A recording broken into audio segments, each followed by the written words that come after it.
Hello, everyone. This is criminal profiler Pat Brown, and this is Patron Hangout number 135. It's just, every time I see these big numbers, I just get amazed. I think, wow, I'm still here, which is pretty cool.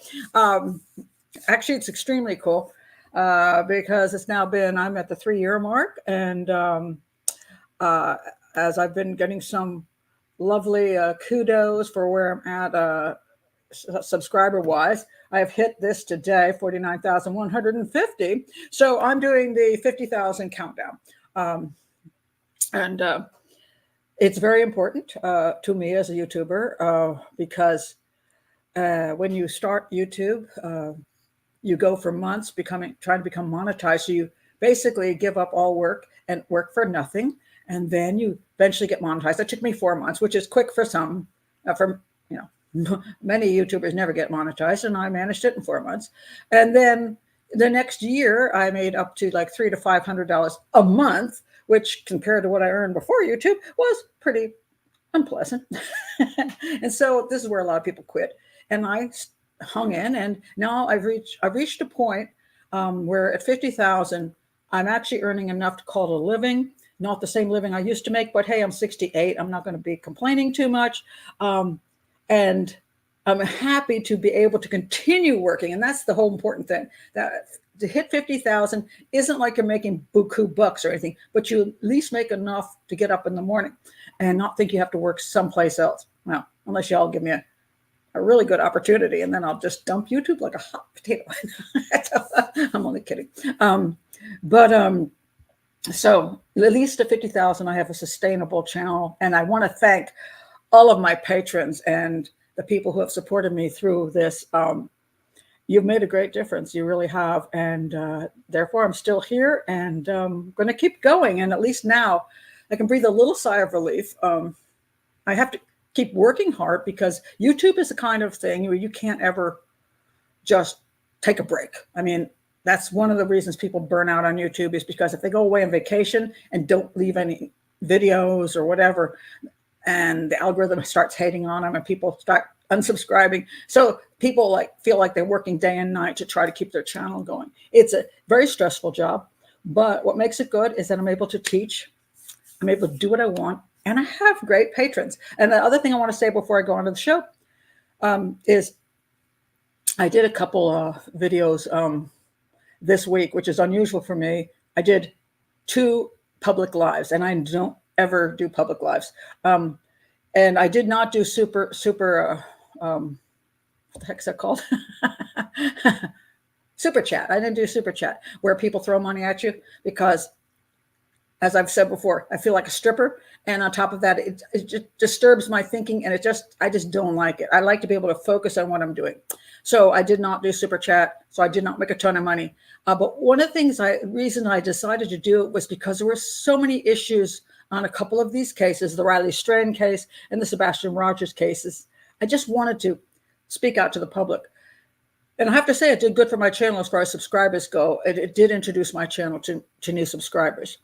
So I may do this on occasion in the future, not a lot, but if there's something specific that, not a regular case or anything, but something that I really want to take out to the public, I may do it like once a month or something like that, and introduce people to the channel at the same time, because that's very useful. But believe you me, I'm going to stick with my lives for patrons, my 4 case files per month for patrons only. Why do I do this? Because it's so nice to have a community who cares about what I'm saying and not just open to just everybody coming in, and it gets too crazy. So I'm going to stick with that because I love that. I like people who really want to learn. And so I'm going to stay with that. And also the 4 hangouts a month because, hey, I get once a week to hang out with you guys. So I just wanted to say that before I started. And because I am happy I've reached a point where I can sustain this channel.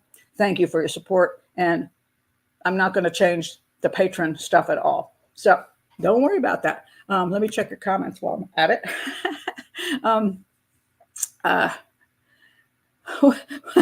Christy says, you cracked me up yesterday when you said people needn't throw money at you because you're not a stripper. It really feels like that. And I know a lot of people have encouraged me to do super chat, and I did it once by accident just because I clicked the wrong thing. And I'm doing my show, and suddenly people are like here's $5, Pat. Here's $10, Pat. And I made more money off that show than any show I've ever done. But it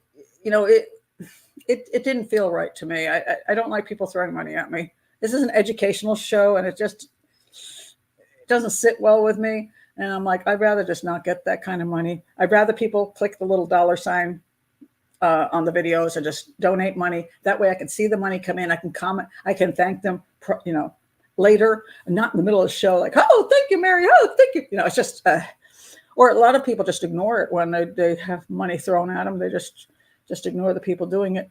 I don't know. The whole thing just doesn't sit right with me. And I'm not saying it's wrong.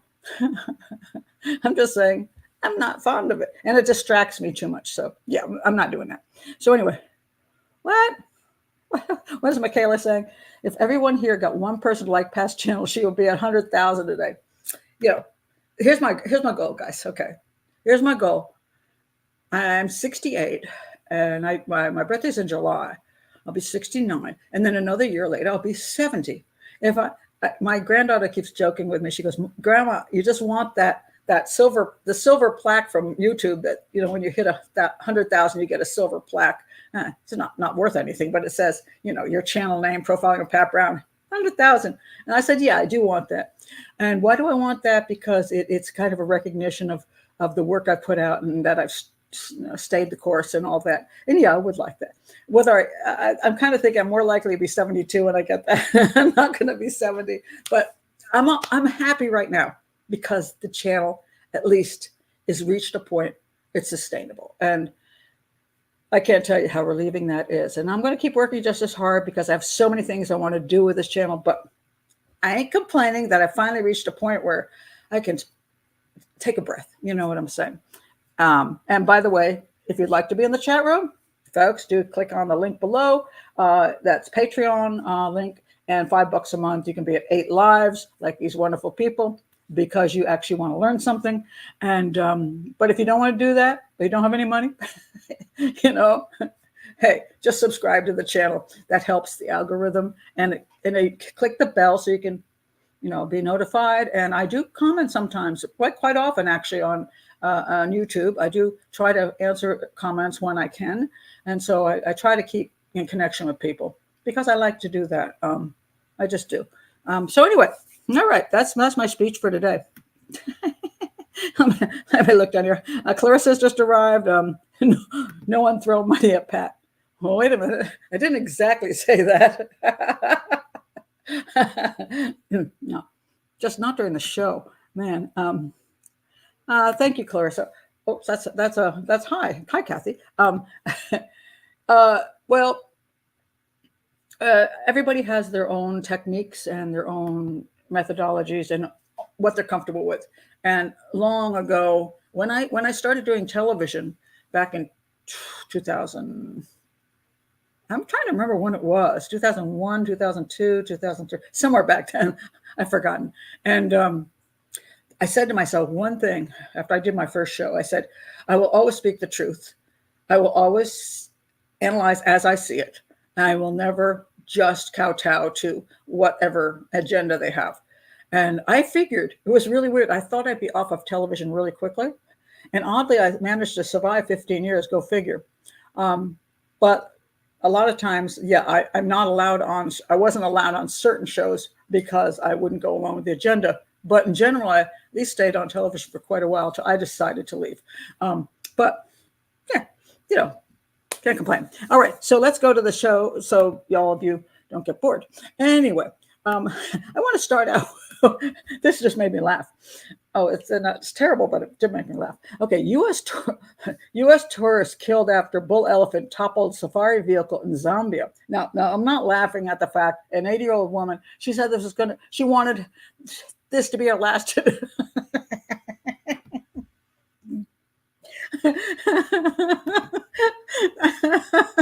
As I laughed inappropriately once again.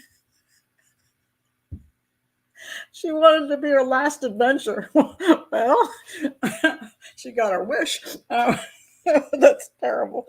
Oh, my God. Lightning strikes again. but no, the reason I actually thought this was a funny thing, not because a woman got killed, but my son and I, we were in India. And we were in South India. I can't quite remember where the heck we were, but we were on a safari thing, and it was really cool. So my son and I were going through wherever we're going, and our the same type of thing, and there was this whole bunch of elephants, and there was a bull elephant sitting in front who was like going, like, don't get near. And so there were two Indian travelers, tourists, and let me tell you, Indians love to travel. So pretty much wherever you go, you're going to find a lot of Indians, and they love traveling. And the woman, they were both doctors. And the woman, the wife, she also loved to take pictures. So she kept telling the driver, oh, move a little closer, move a little closer. And the husband said, oh, no, I think we should just stay here. I think we should just stay here. And there was this argument that kept going on. She goes, move closer. And the husband would go, no, I don't think we should go closer. And the elephant was going, woo, woo, woo. My son and I were laughing because we're like, I think we're with the guy on this one. Don't move closer. And now I know that the guy was right. Don't move closer. Oh my God. It was an elephant crime. Oh, I'm terrible. Just terrible. An elephant crime. Oh, no, Molly. I did laugh at that. It was horrible. Oh my God. That was absolutely horrible. That's another show, guys. If you can come to my shows. The hospital faked the baby being in one piece by putting its head on its body and wrapping it up and telling the parent, oh, it was so sad. It was terrible. I did laugh. I'm going to hell, as I always say. I'm going to hell. You just Sarah, stop it. Okay. All right. We're starting off badly today. Okay. Let me get something. Oh, here's something I wanted to talk about. There was this show, Craziest Moments on the Graham Norton Show. And the reason I want to talk about this is this is a self-defense issue. So they had these guys and whoever she is, and they're all like famous people. He's a boxer. I don't know who the heck she is. Maybe you do. Do you recognize her? And I don't know who the others are. But anyway, there they are. And what they were doing was they were hitting at this bag. You see that bag? So she was, first they tried to explain to her how to punch, and she wasn't doing a good job of it, mind you, but she obviously never had punched before. But at least she has her wrist straight, which means she won't break it. Anyway, if you hit the bag, this is a little machine, it tells you how hard you hit the bag. And they're, of course, making fun and all that kind of stuff, because how hard can she hit compared to the boxer, right? And compared to the other guys. And do you know who she was? I'm trying to see if anybody knows. She hits like a girl. I don't hit like a girl. I've learned how to box, man. I don't hit like a girl. Anyway, but can I profile the elephant? That elephant was pissed off. It was one of those rare things. Hush up, Clary said there is no news about Nancy Ng. So we're not going to do an Nancy Ng today. Oh, my goodness. All right. So she looks familiar. Yeah, I don't know who she is. But anyway, so each one of them. So she punched, and then the two other guys punched, and she punched, and this was her number, 182. I don't know what it means, but it was 182. And then the other guys punched, and it was like, I can't remember what number they got, like maybe 250 and then 350 or 400, right? And then the boxer punched, and I quite frankly forgot who he was, because I know boxers from back when my brother-in-law was a boxing champion. So I know more of the boxers of that era because I was really involved in watching boxing, and I've been a little lax recently. So I'm like, I don't know who he is. Good looking dude though. Anyway, he punched, and look what he got. Well, actually, he got more than 845, but that's where only place I could get a screenshot. So look at her number, and look at his number. So why do I bring this up? I talk a lot about this concept. Women go to self-defense classes and they do a one-night self-defense class or three evening self-defense class. And I do not like those classes. Why?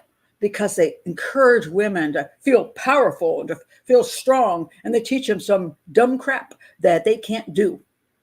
They throw their punches like this and they break their wrists. I mean, you have to throw a punch solidly. You cannot throw a punch like as they say, like a girl, it doesn't work. Then they say, okay, if he grabs your arm, you're supposed to do this. I went to one of these classes. I walked home, went to my husband, and said, grab my arm. He grabbed my arm. I fell on the floor. The guy used to turn wrenches. You know what I mean? I'm like, oh my God, I can't do anything with you.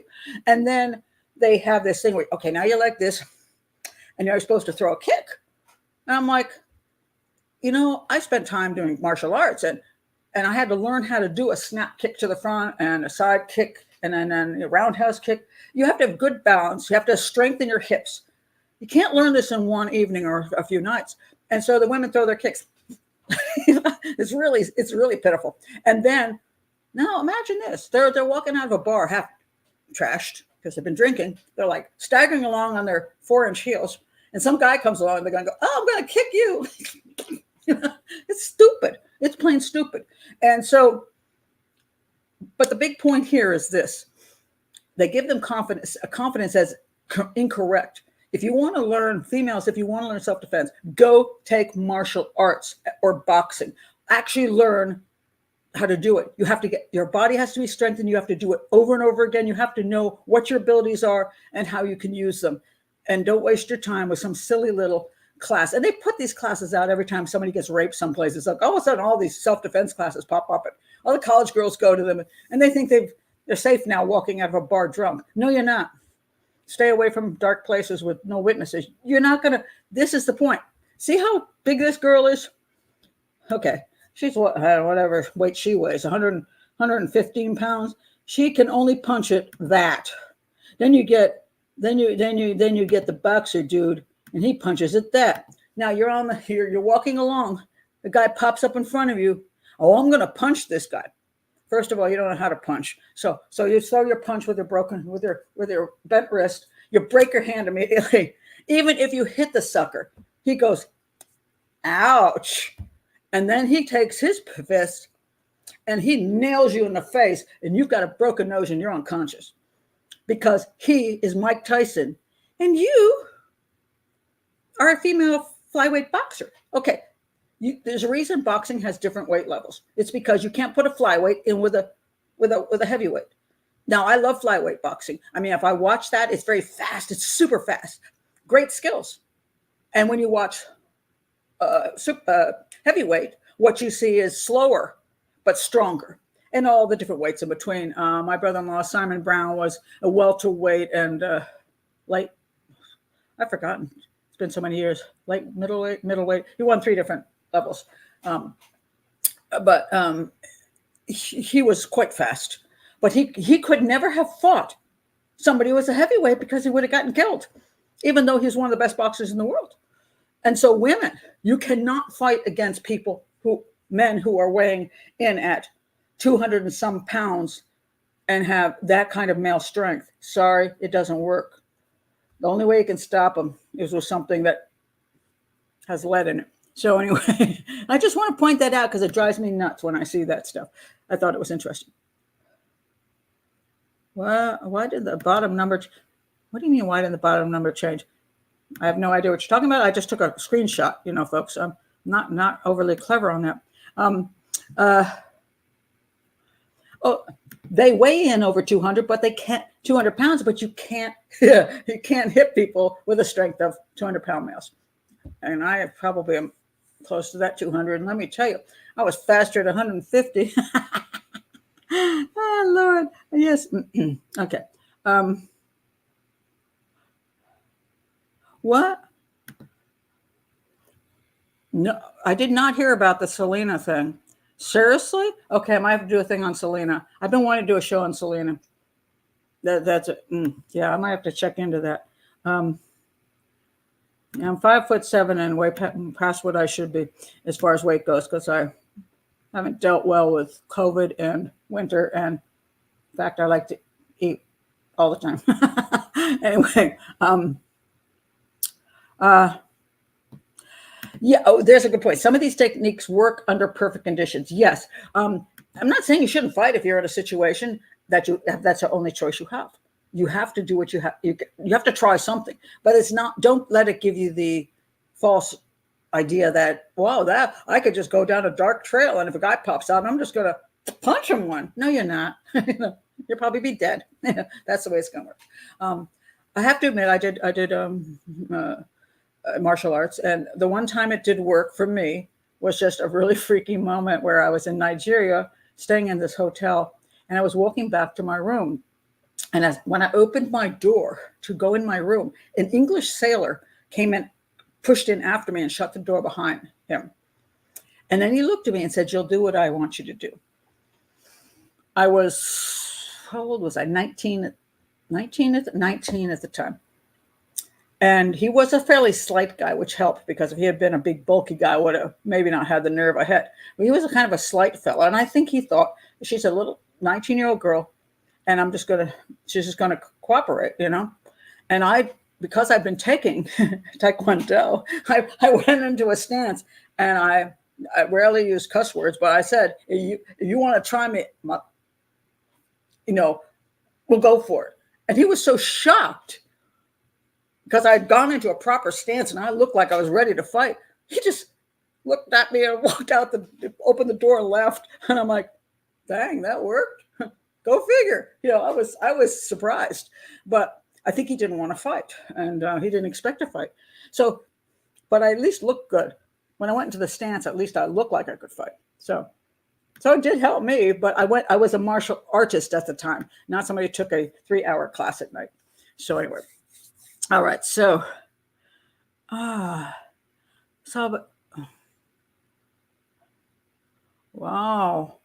that's a lot of, okay, that you needed training for the group, Wow, that's interesting. Whether it works or not, you can shift weight, but you have to practice it a heck of a lot, and you got to make sure you are so comfortable doing it, you can do it when you suddenly pops up as a circumstance.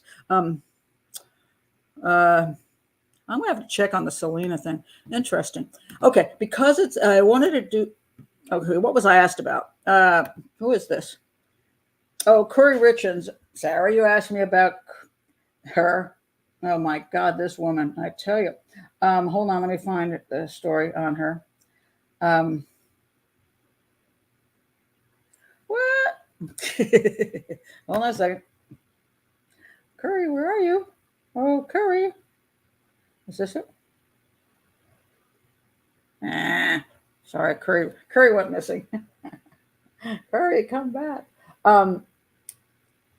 She's been charged with more things. Hold on a second. Let me pull it back up again. It vanished, of course. I'm good at vanishing things. Okay. Let me check out the new news. Okay, so apparently this is kind of what makes me I don't want to say laugh on this one, but she had a boyfriend, a lover, and she sent a text to him. She texted her paramour. She loved him hours before her husband died. This woman is not very bright. It's quite amazing. And she's texted him texted him in writing, "I love you," with little kissing emojis. And then and she had a drink with her husband, and then he died. As that happens after you text your lover. And she was concerned about a lot of things. She was trying to keep her money, save her house, get rid of her husband. She was basically a very greedy human being. She wanted what she wanted when she wanted it. But there was also the thing about the sandwich, and this is kind of what made me look at this and go, God,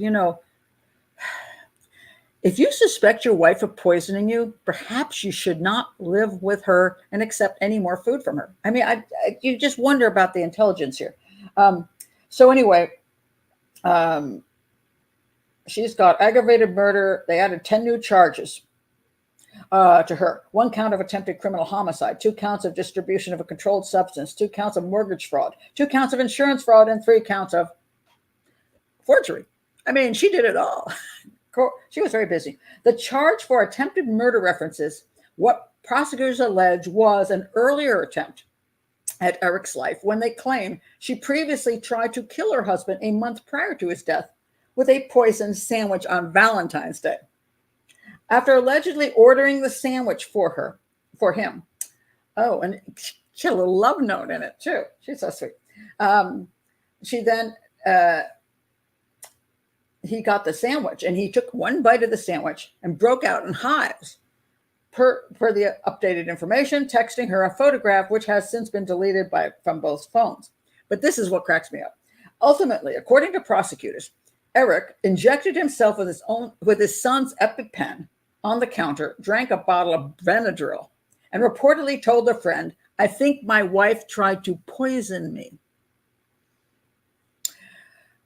Eric, if you had just packed up your bags at that moment in time and left the damn house, you might be alive today.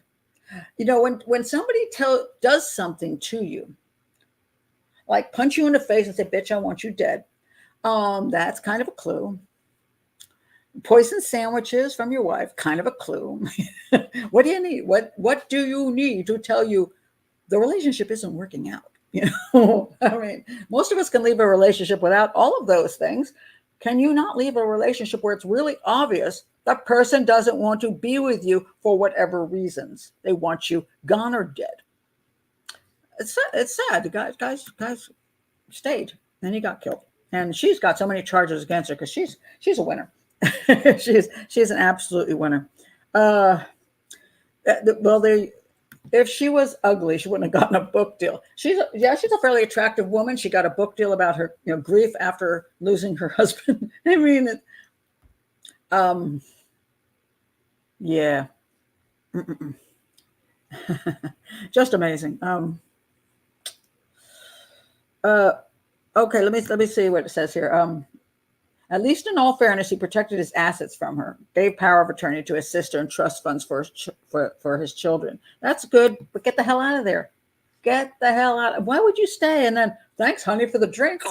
It's like, some people aren't learn to make your own sandwich. I'm sure she would have found one way or other to kill him. Whether it be a sandwich or a drink or eventually do something else to him. What the whole point is, if you don't trust your spouse, especially with your life, I mean, literally with your life, get the hell out. I mean, I just find that just unbelievable. Okay. I want to talk about this really quickly. Stacy Peterson. Now, Stacy Peterson, she disappeared. Poor Stacy. There's another person who should probably have not married Drew Peterson, which she did.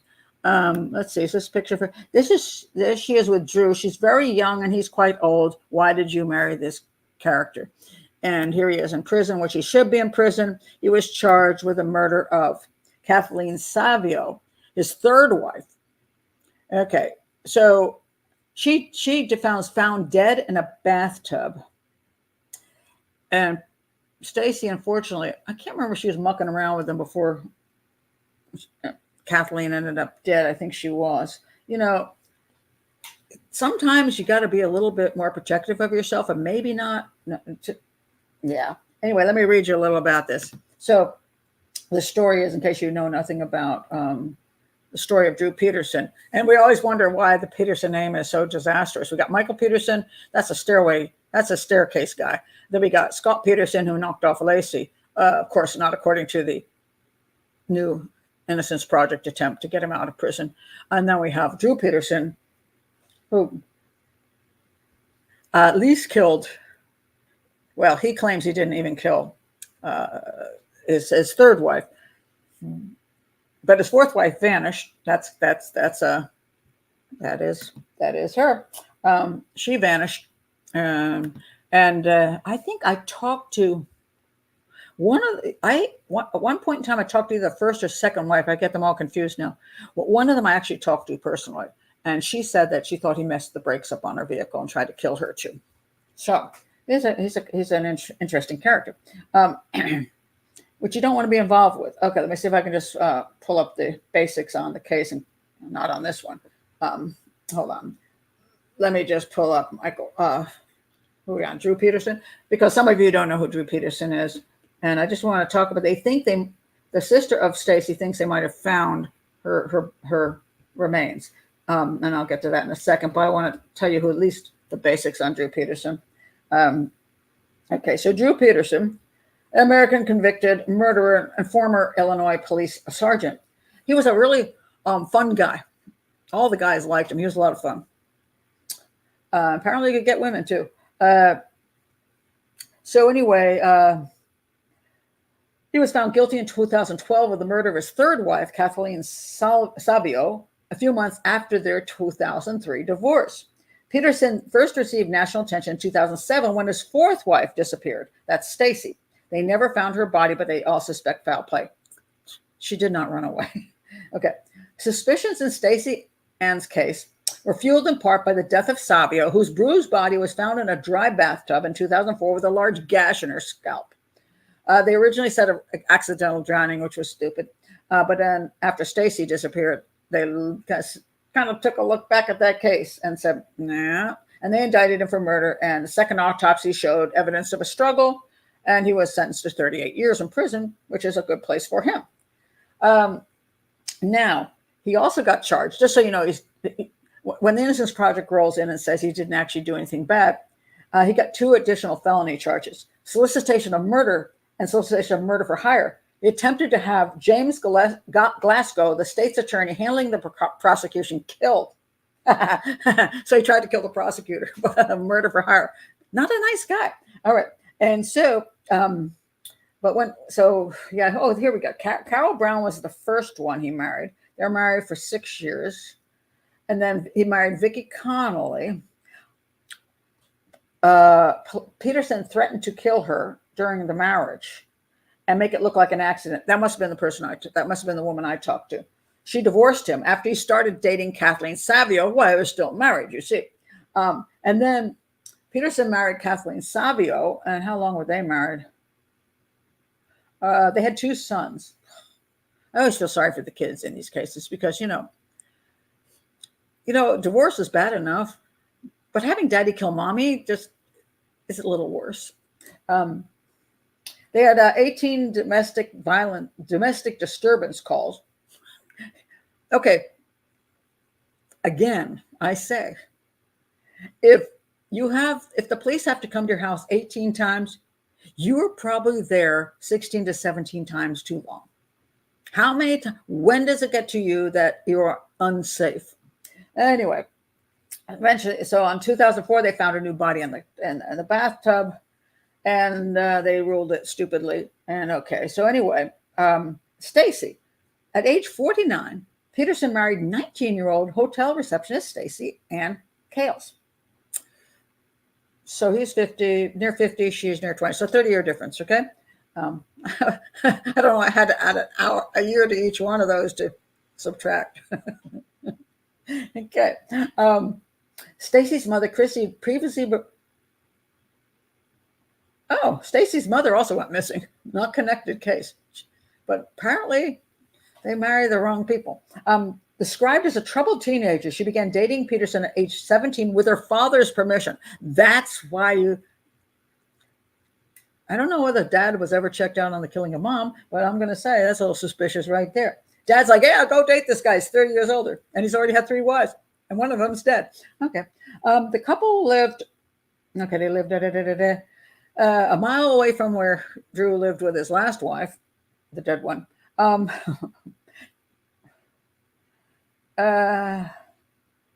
Stacy legally adopted Savio's children and treated them like they were her own. She was close to completing a nursing degree when she went missing. And she was never found. There was a whole thing about a barrel, and it's been a long time since I've heard about the issue of when she went missing. But let's put it this way. I'm pretty sure she didn't go for a walk and not come back. But the sister now has stated that she thinks they have found her body. Now, All right. Where's my picture of her? Okay, here it is. She thinks that her body was found in a canal. Stacy's sister Cassandra now claims she has located her body in a canal in Lockport, 35 miles outside of Chicago, sharing underwater footage of the alleged remains with News Nation. And, News Nation will always jump on anything. Kale claims, at least they use the word claims, and I love the word claims, by the way. A lot of times media doesn't say claims, they make things sound like a fact. She's making a claim. Whether a claim is true or a claim is not true, I do not know. But at least they're saying claim and not they found, as if it's true. She claims she shared her information with local police and the FBI, but the police did an insufficient search of the canal. They were floating on top of the water the whole time, and when I was there, they didn't even talk to me, and they treated me like a criminal, and they told me the area is cleared. We have no idea if that's true or not. That's her viewpoint of the police investigation of the canal. However, let's see, where's the information about the new find that she thinks is the it's a long story because it's probably on, it's Daily Mail. It's always long. So what the heck happened to the actual story about the finding of the remains? Okay. The body of the fourth wife of killer Drew Peterson. Oh, now here's where they should put the claim word back. The body of the fourth wife of killer Drew Peterson has been found at the bottom of an Illinois canal, according to his sister. Okay, well, I guess that's claiming, sort of. Stacy Peterson, the 23-year-old fourth wife of the infamous cop-turned-killer, went missing in 2007. The body was never found. So now they're saying they found the body. Now, this is what this is the picture of what they say is part of Stacy's body. They say the white area there is the head, the skull, and that white area above is the lower jaw, and that area they call the eye socket. Well, they say it's an eye socket. The police seem to think it's a bunch of rocks and not pieces of a body at all. Now, I don't know. Until they bring that up out of the canal and we see what it is, we have absolutely no clue whether it's actually body parts, skeletons, or a bunch of rocks. A lot of times people see what they want to see. I think I did a show on Missing Adam, Adam Walsh, and John Walsh. If I remember, I'll put my link to the Adam Walsh video I did. I actually was at the guy who wrote the book on the case that's proved that Adam Walsh's face was imprinted on a mat in a vehicle of a killer. And he wrote a book and said he found out who did it. And John Walsh agreed with it. And I was at the signing. I think it was in Florida someplace. And they were signing things. And I'm thinking, this is the dumbest thing I've ever seen. And so what I did was I took a picture of a screenshot of the picture in the book that said this is Adam's face on a mat in the car. And I put pictures up of a frog and a picture of a bunch of different animals, and they all look like that too. So it's like a Rorschach test. This thing that we're looking at is a Rorschach test. There's not any proof that these are skulls. That's a skull. There's just no proof that that's what it is, especially at that distance with that kind of I'm not saying you shouldn't take it out of there and see if it is, but I'm just saying they jumped to doing a ton of stories on this. Oh my God, we found Stacy Peterson, which I would love them to find. I would love her family to have closure. I'd love to stick it to Drew Peterson one more time, but that's a Rorschach test at this point. We have no clue, and neither does the sister. She's just hoping. And so they should bring that up, and let's see what the future media says. Did they find remains of Stacy Peterson or not? I don't know. I'll go to your comments and I'll go to the next story. Lynn, I watched your Adam Walsh video. That Rorschach test was one of the best demonstrations you've ever done. It was just so bizarre. I mean, it was like, and I think I did the frog. I forgot what other animal. And then I did the face of Jesus Christ. I don't think Jesus was lying face down on the bottom of that car, but it kind of looked like Jesus to me. It's nuts, nuts. Oh, well, there you got another one, Sarah.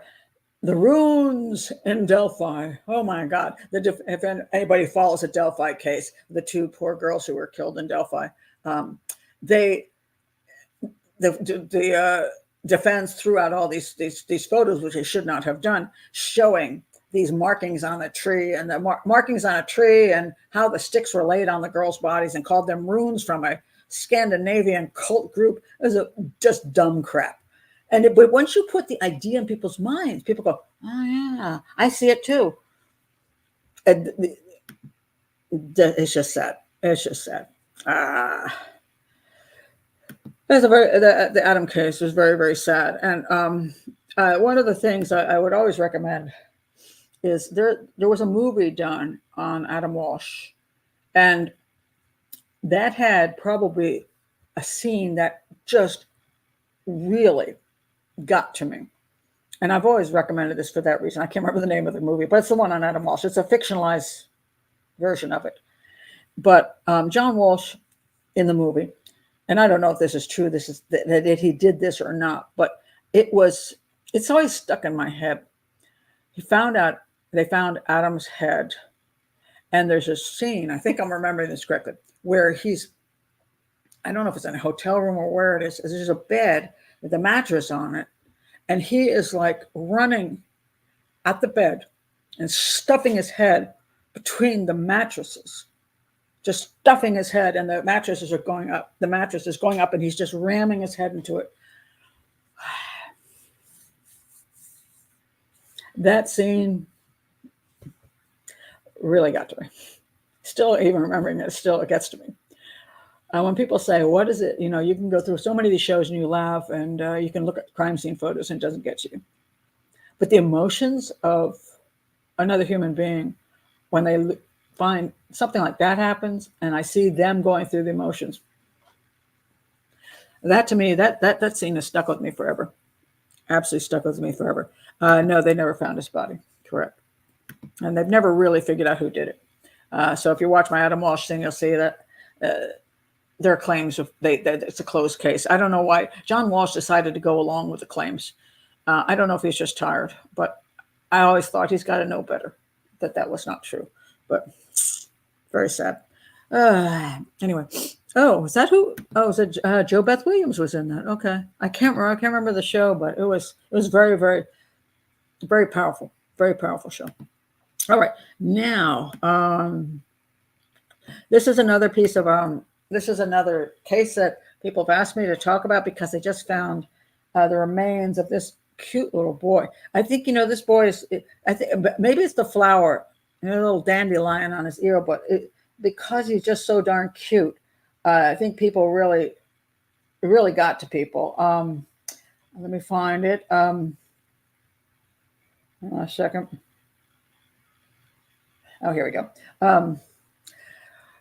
Cute little guy, isn't he? So he's 2-year-old, and I'm not sure I can pronounce his name correctly. Emile Soleil. I'm not sure I'm doing that right. But he's 2 years old. He was a French toddler. He went missing, and his bones have just been found. He died mysteriously in the Alps, and some of his clothing and his shoes were found almost 500 feet from his slightly fractured and mauled skull. So they did confirm that was him. He went missing in July of last year, so it's not been that long, 6 months. And the T-shirt, pants, and the shoes were not gathered in the same place, but scattered over a few meters. All right. And I may do more in this case when I get some more information. I've talked about this case before, but there's just a lack of information to be able to analyze properly. Now, it was said that wild animals may have dispersed Emile's remains and could also have been responsible for small fractures and bite marks on the skull. This is where things sometimes get very difficult.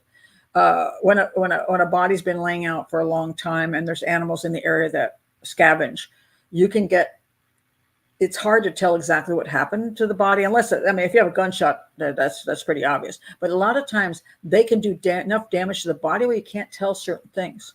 So like the hyoid bone on the Long Island serial killer thing. There was the one woman who had the one that keeps saying was murdered, who I do not think was murdered. I think she had went to psychosis and ran off and ended up dying out there.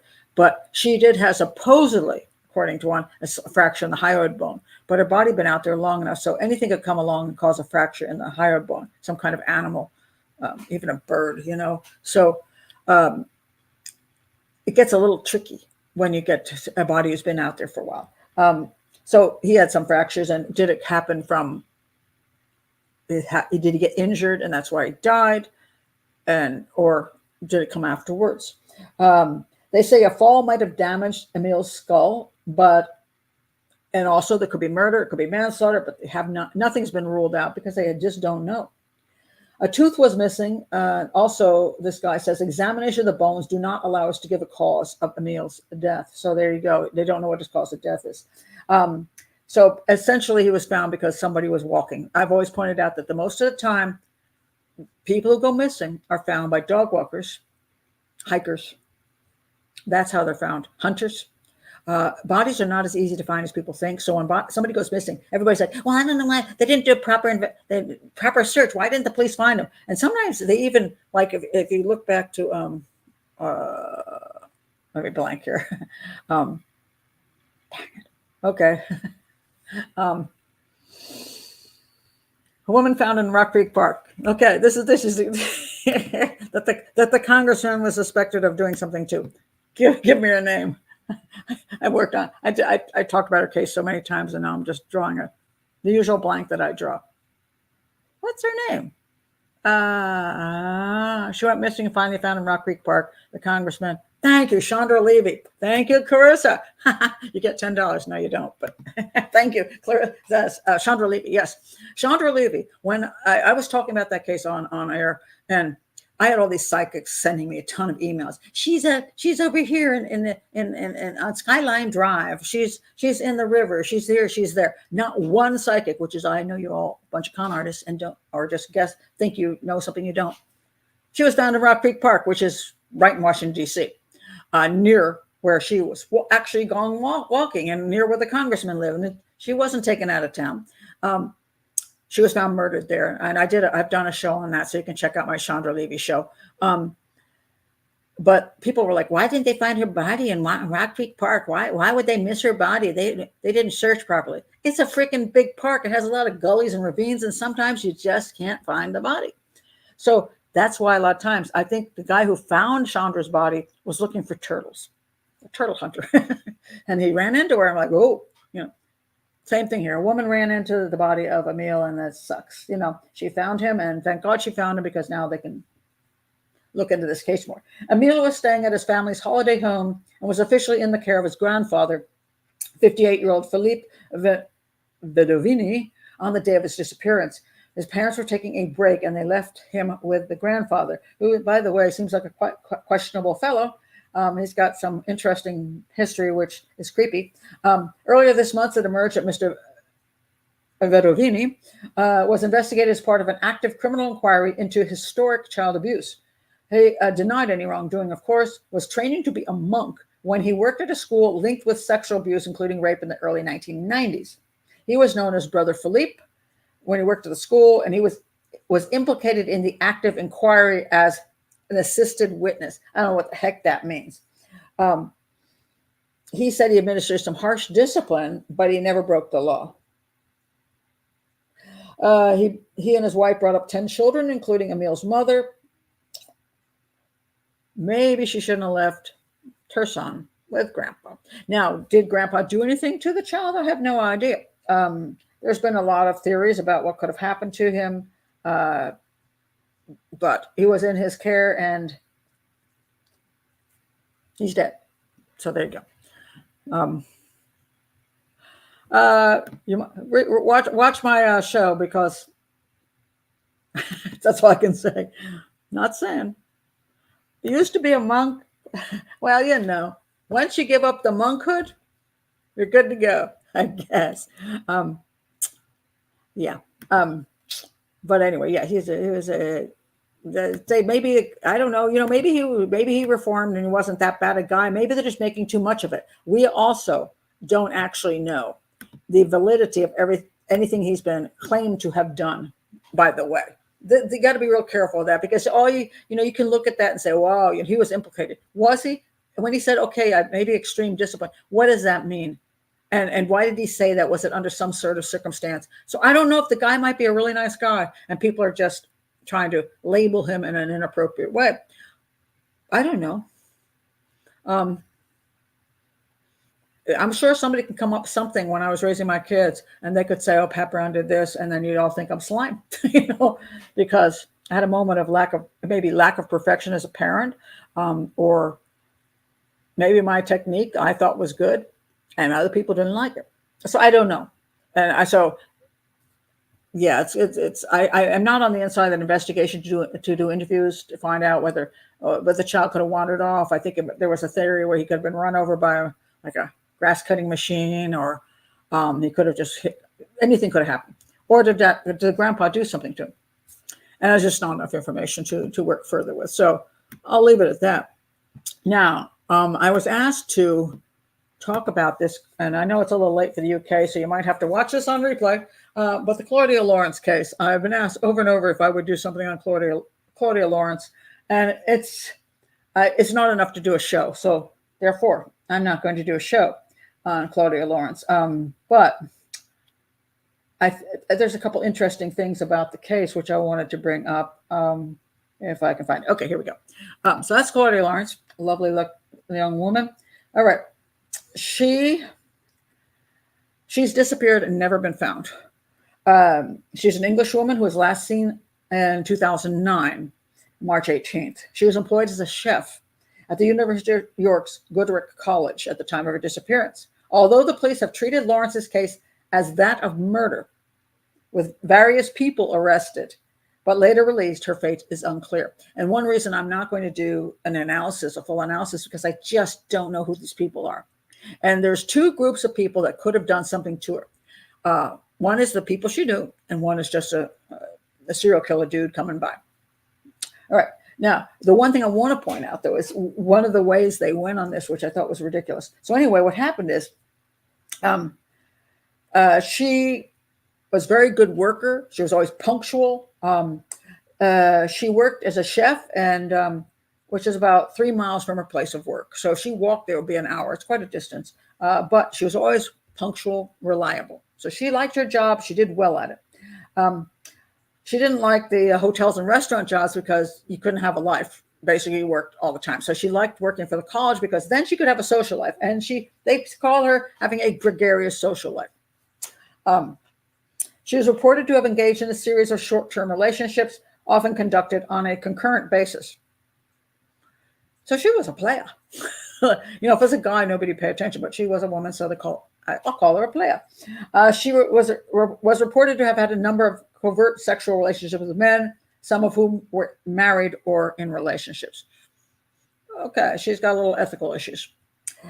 She was discreet about this, however, and her family knew little about her relationships with men. This aspect of her lifestyle would later cause some media speculation and would also influence the police investigation. Should it? Well, you can't ignore it, because obviously whoever you have contact with, under whatever circumstances you have contact with, that has meaning in an investigation. In other words, did one guy find out about the other guy and get pissed off? Did a wife of one of the guys find out about her and get pissed off? You got to know. And if she's very indiscriminate about these guys, maybe she doesn't have good taste. Maybe she's like, this guy's pretty nice, but this guy's actually a creepy dude. So you gotta look at it. There's no way around it. After moving to, let's see, she would regularly spend evenings at the Nag's Head pub close to her home. She began relationships with several men whom she met while drinking in the pub, and her father admitted that the liaisons had created awkward situations with her lover's partners. So even her dad knew things were concerning. So she's going to the pub, and she's obviously kind of a flirt and an open person. She enjoys what she enjoys. So anyway, The last known whereabouts at 6 a.m. on the morning of March 18th, 2009, she started her shift at Goodrich College. She went there. She completed her shift at 2 o'clock. It was recorded on CCTV. She left on foot. Around 3 p.m., she was recorded passing a shop. She was seen by a neighbor. During the course of the evening, she spoke to both her father and mother on her mobile phone. Her mother described her mood as normal and relaxed. The two women discussed celebrating the forthcoming Mother's Day. Lawrence told her mother she was at home and she had planned to retire early since she would have to rise before 5 a.m. the next day in order to walk to work because her car was under repair. Her final text message from her mobile phone was 8:23 p.m.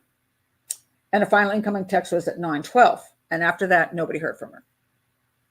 Now, she was supposed to start work at 6 a.m. and she never showed up. Her manager called her on the phone, but she didn't answer.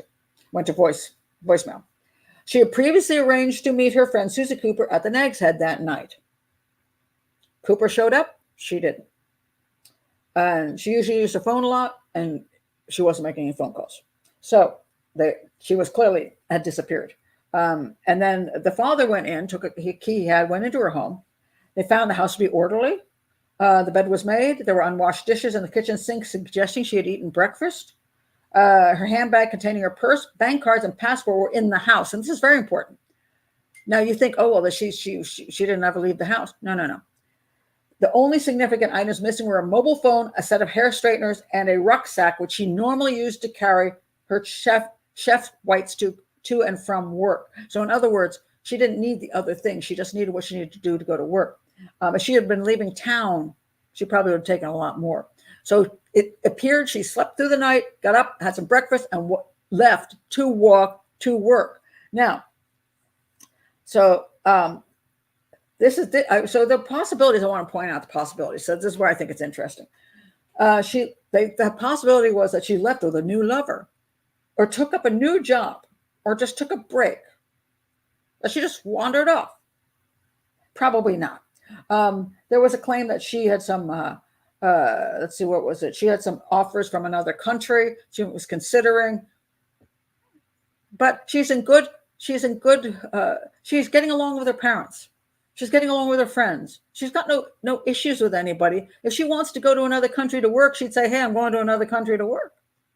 Makes no sense that she snuck off to another country. It wasn't one of those things where she was having emotional problems and needed to run away. It's kind of like, a lot of people know I love India. I like going to India. I thought about going there for the winters and maybe even one day, but I'm really older and not wanting to, hey, I can retire there. And I can still do, well, I don't retire, but I can still do YouTube from India. My kids know that I like India. My granddaughter knows I like India. But I also love my granddaughter and my kids, and I have friends here, and I'm just going to get up in the freaking middle of the night to sneak off to India, and nobody will ever find me again. I can just say, hey, I'm going to go to India. And everybody go, okay. So when people disappear, they usually have a whole set of emotional problems prior to that are pretty clear. And I'm going to show you a case of that right after this one. So anyway, so now there's a couple other possibilities. Lawrence suffered an accident or medical emergency on the way to work. No, that didn't happen. They eliminated that. Lawrence had been a victim of a chance encounter with a serial killer. Reports were made of various people behaving strangely in the area in the days leading up to her disappearance. They were investigated, but they couldn't come up with anything conclusive. Well, that's because when you get grabbed by a serial killer, if your body isn't found and they don't know who the guy was and he caught you in the middle, you're walking in the dark, you're gone. That's a very reasonable theory. Then the last one is that Lawrence had been a victim of a person known to her.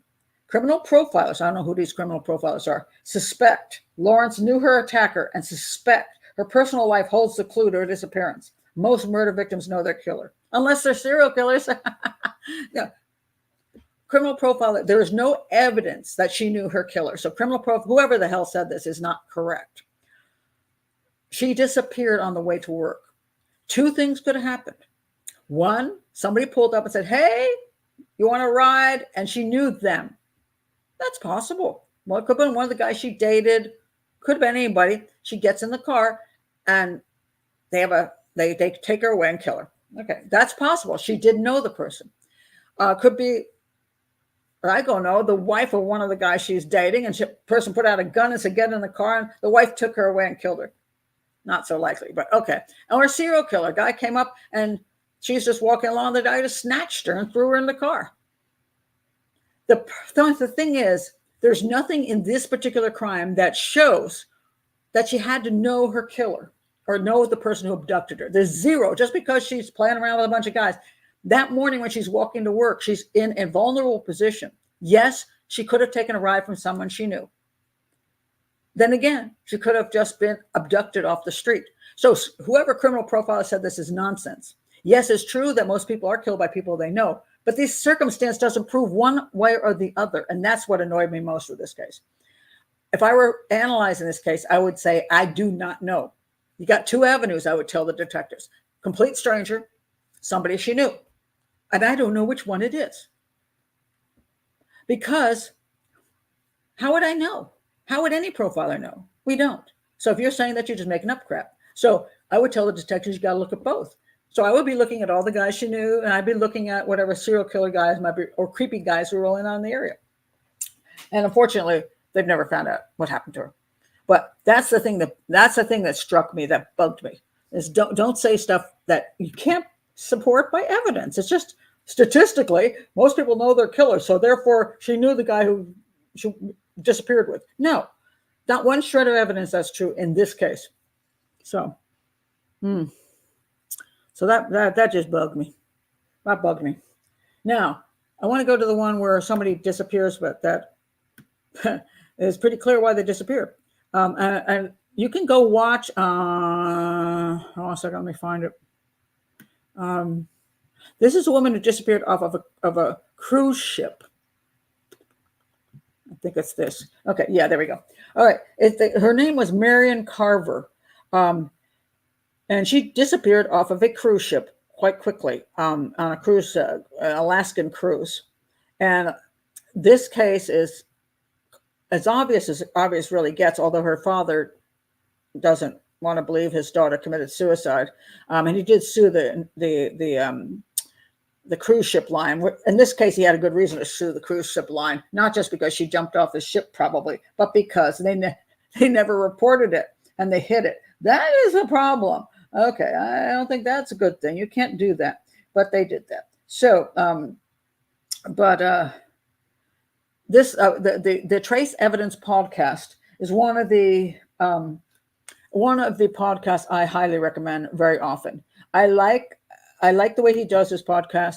He tells a story, but he really, really researches. And he cuts a great deal of information about cases.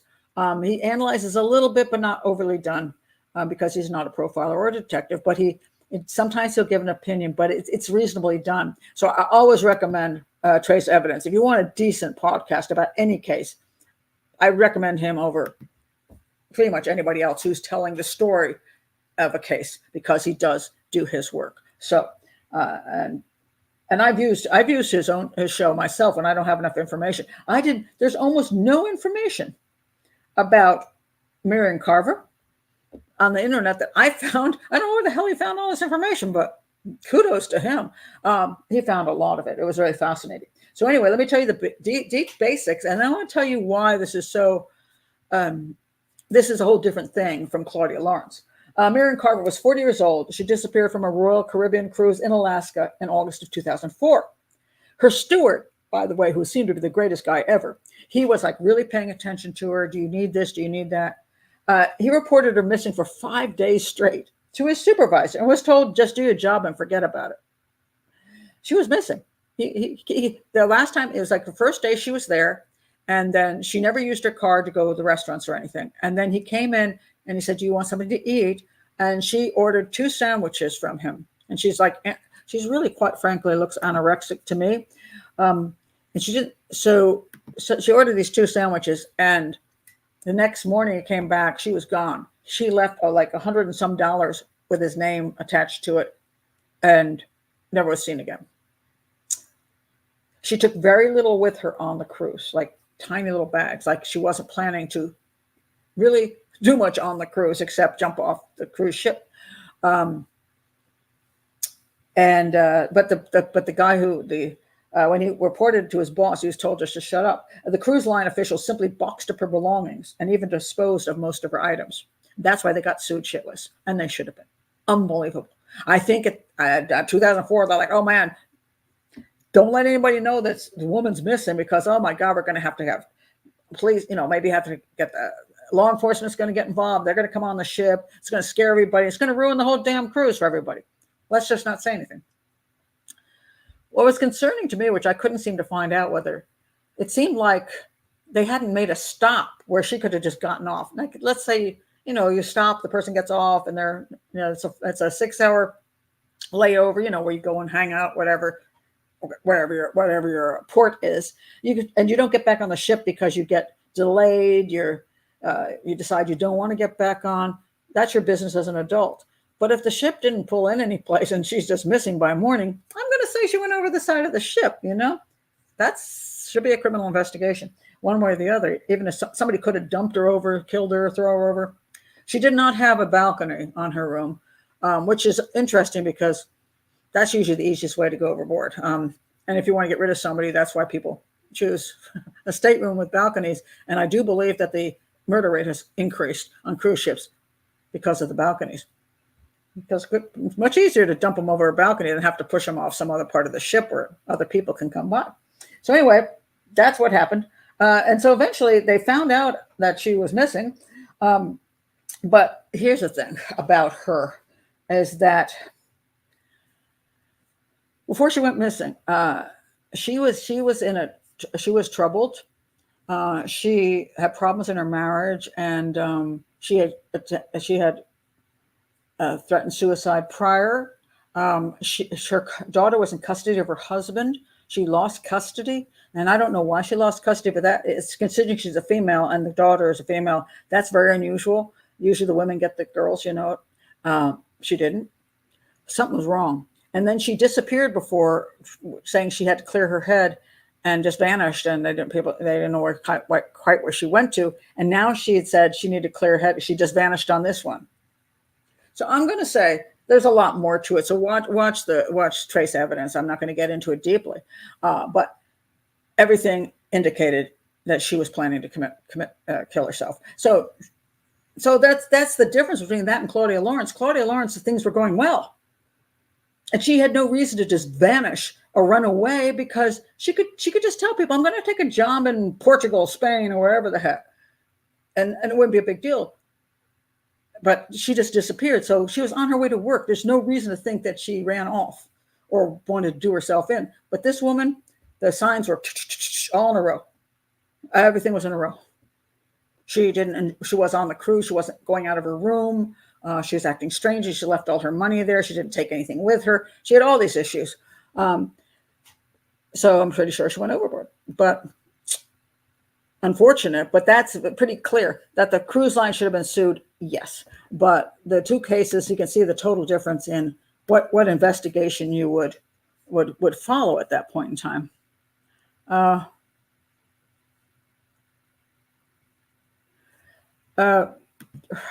Yeah, that's a terrible thing. I mean, it is really an issue. That's because they supposedly are improving that issue. The cruise ship. Well, here's the thing: the cruise ship, in theory, they're getting so big. Have you seen some of the new ones? I mean, they're the size of New York City. It's insane, and it is a city. It's got so many people on board. It's like a little city, and therefore, if you're in a city and somebody disappears in a city, they don't necessarily get reported right away either. Especially if it's their business, they're adults, and they decide they're whatever.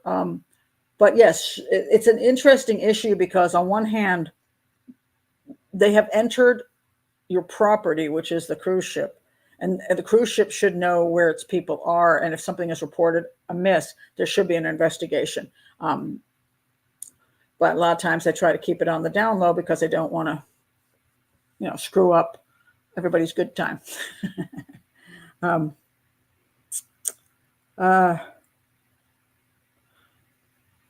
No, that's interesting. A friend of mine got kicked off a cruise being drunk and left on an island. Oh, Jesus. Yeah, and that probably is true. Again, they're very large. tons of people, very badly behaving people, by the way. It's like we talk about the issue of Riley Strain, going to a bar in Nashville and disappearing and been found in the river. And you got a whole string of bars, and you got a whole bunch of frat kids, and they're out drinking like crazy, and they're getting trash drunk, and it leads to trouble. Now you go to a cruise ship, people drink ungodly amounts of alcohol on cruise ships, and they're out there to party, especially on some cruise ships, like Carnival, which is a younger crowd. The younger crowd, they're just blasting up everything. Then they're going to the discos and they're drinking and they're whatever they're doing. And it can be a problematic place. And I've did cruise ship speaking. So I have been on a number of cruise ships as a cruise ship speaker. And now, of course, I had to have a better behavior because I can't be saying trash drunk when I'm the speaker. You know what I mean? But if you behave yourself on a cruise ship, you're probably not going to have anything happen to you. But a lot of people drink way too much. And there are issues, some really bad issues, mostly connected to alcohol on cruise ships, and some murders. People getting rid of other people over that balcony. But a good portion, and then there's times people just get drunk and fall overboard, and some people purposely jump overboard. Yeah, so food is pretty good on most of the cruise ships, except for the Queen Mary. Sorry about that, Queen Mary. You have terrible food, but most of them are actually quite good. Let's see. I want to talk about, should I even talk about that? I have to decide what time we got here. I forgot when I started. Okay, we got some time. This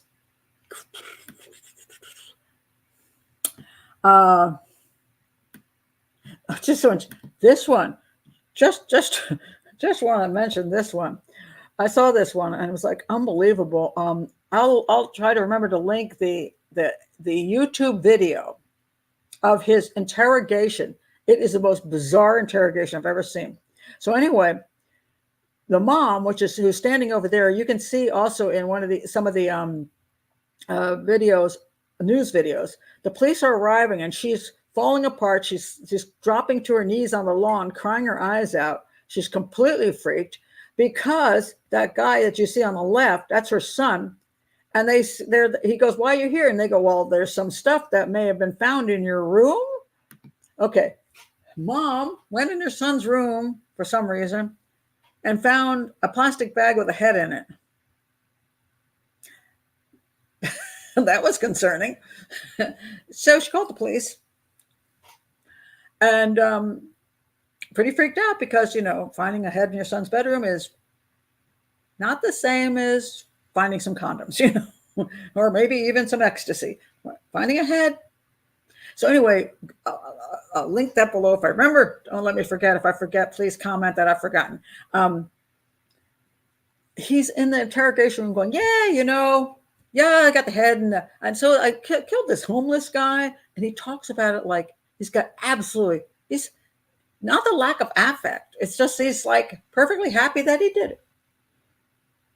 I just wanted to see what it's like to kill somebody. So yeah, I did that. And this is what I did. And it's like perfectly. He's the most cheerful guy I've ever seen talking about killing people. It's just like, it's fascinating. So just go watch that. I feel really bad for the mother. I guess she found out her son was a psychopath. Really creepy. I mean, poor guy.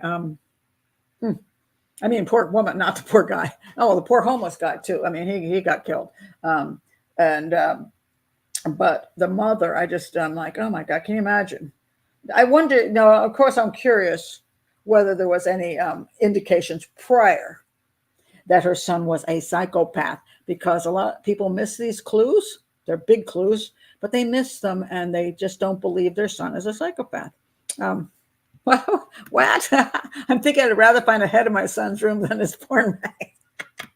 Hey, one is,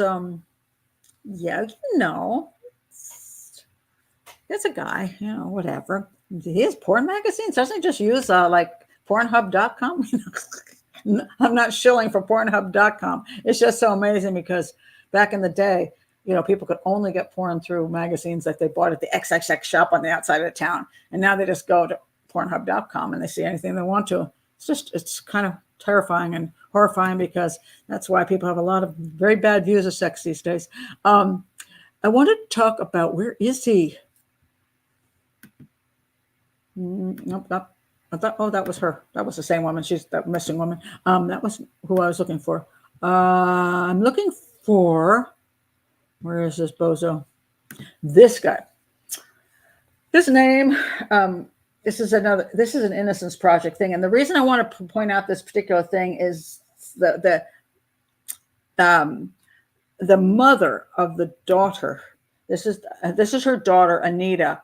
Her daughter was killed. And the guy who was convicted, now they're trying to say he didn't do it because it's the Innocence Project again. But what she said, I really, really liked. Let me see if I can find it now. His name is Alan Andre Causey. That is the name of this guy. The claim from the DA's office is before and after Causey's trial and investigation of the homicide unit at the time revealed that they had elicited at least 8 false confessions. And by the way, if you're a detective and you're talking to somebody, a lot of people confess. It doesn't mean that you made them confess to something they didn't do. A lot of people do it. During Causey's trial, he was convicted largely from his statement that implicated his involvement in the murder. His defense at the time argued that his confession was false. He did confess to the murder. Now, let me tell you what happened and tell you what the family said. This is why I really like it. And of course, we'd say, here we have the Innocence Project of Texas. 33 people freed, most of them probably guilty. Okay, anyway, the advocate, okay, let's say what it says. Travis County Court has held a post-conviction hearing this week for more than 30-year-old murder. In 1992, Alan Andre Causey was sentenced to 50 years in prison for the murder of 21-year-old Anita Byington in Austin the previous year. But the Innocence Project of Texas claims Causey had been falsely imprisoned for decades. It is now working to exonerate him after he served 30 years in prison. Is now out on parole. They say he was coerced into confessing to the murder, and there was neither forensic evidence nor eyewitnesses who could link him to the crime. They also have discovered 30 years later new witnesses that didn't previously testify who can point to another suspect. He did it. We see the same thing happen on, let's see, what other cases has that happened in? Oh, Lord. Adnan Syed case in Maryland. Maybe he did it. Somebody else says he said something. So you have the defense looks for other possible, Scott Peterson. Now they're going, oh, it's the guys who robbed the house. They did it. So there's this defense technique where you say somebody else did it, and now we have some witnesses that say they said something to them. One of these witnesses was an on-again, off-again girlfriend of this potential suspect. The woman declined to be named for safety reasons. She testified in the post-conviction hearing that this man came to her friend Regina's house where she was having a sleepover the night that Byington was found dead. She testified that man was asking her for help moving a car at an apartment complex. She also testified that she remembered that night and the man asked her friend for help as well. That's what she remembers 30 years later. Okay. So this statement is, let's see. This is what.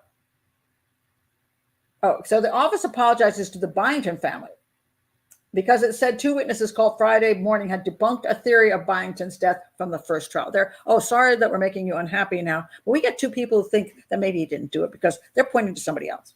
The statement read in part, the state's previous theory of her death included an allegation that Ms. Byington was somehow involved with drugs. We now know that this to be false. We hope to seek justice for Ms. Byington and her family and assure that the person who killed her is held accountable. So now okay. So let me go on to what the family said. Innocence Project says they don't want to upset the Byington family, but they're doing it because their issue is not about innocence. Their issue is about proving the government is screwing up. Along with the death penalty issue, they like to prove that the government is doing bad things and falsely convicting people. Now, if it's really true, I don't have an issue with that. The problem is it really true? Now, this is what the cousin says. So, and I think this is the part that I really liked. She sees it differently. She was murdered, Christina Byington said. She was beaten to death, and Alan Andre Causey was convicted of that murder. The jury heard all the evidence. The appellate court heard all the evidence. He was rightly convicted. Christina Byington says she feels like all the evidence pointing to Causey's guilt that they heard during the first trial in the 90s is being left out now. All of these hearings are going to be very one-sided. They have been so far, and they're going to continue to be. She said she has concerns about the two women. They're not being cross-examined. They're not being scrutinized. We don't know what their motives are 32 years after the fact. This is the same thing I saw happen with the Willingham case, Todd Willingham, if you were at the show, you already heard. I will put that up on Saturday for the public. The Willingham case it's not going back. It's not like it was appealed and got a new court date and everybody's going back to trial. What's happening is some people all behind the scenes are deciding, oh, see, this wasn't done properly. And you're not hearing all the evidence. You're not hearing from every witness. You're not hearing anything anymore. You're just hearing one side of the story. So now they're coming forward. There's nobody from the other side. Now, so they're saying, okay, well, they did this and therefore he didn't commit the crime. There's no proof he didn't commit the crime because it's not going back to court. And sometimes also, if it goes back to court 30 years later, a lot of the witnesses are dead. Everything has changed so much. But, the jury heard the case when they heard the case. And that was the time when both sides were able to present all the evidence and all the expert witnesses and all that kind of stuff. And now we have a one-sided thing going on quite often where it doesn't go, it's like done behind the scenes. It's like maybe some political move. Like, okay, if we can let this guy go, then we'll make a political whatever. And so they do that. But it's not like it's going back to court and it gets to be retried. It's not. That's what the appeals process is supposed to be for. And they're going around the appeals process, and they're doing things, but between a few bunch of people for political reasons, never going back to court.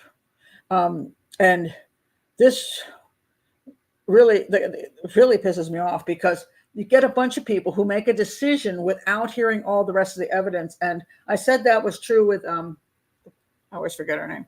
Kathleen Folbick. Kathleen Folbick, I checked my video out on her. She killed 4 of her children. She was found guilty. Years later, here comes that she didn't do it. She didn't do it. Why was she let out of prison? Is it because she got an appeal and went back to court?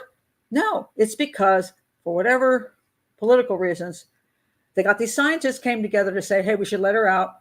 And they came up with the dumbest scientific stuff I've ever heard. And the governor said, okay, and she's out.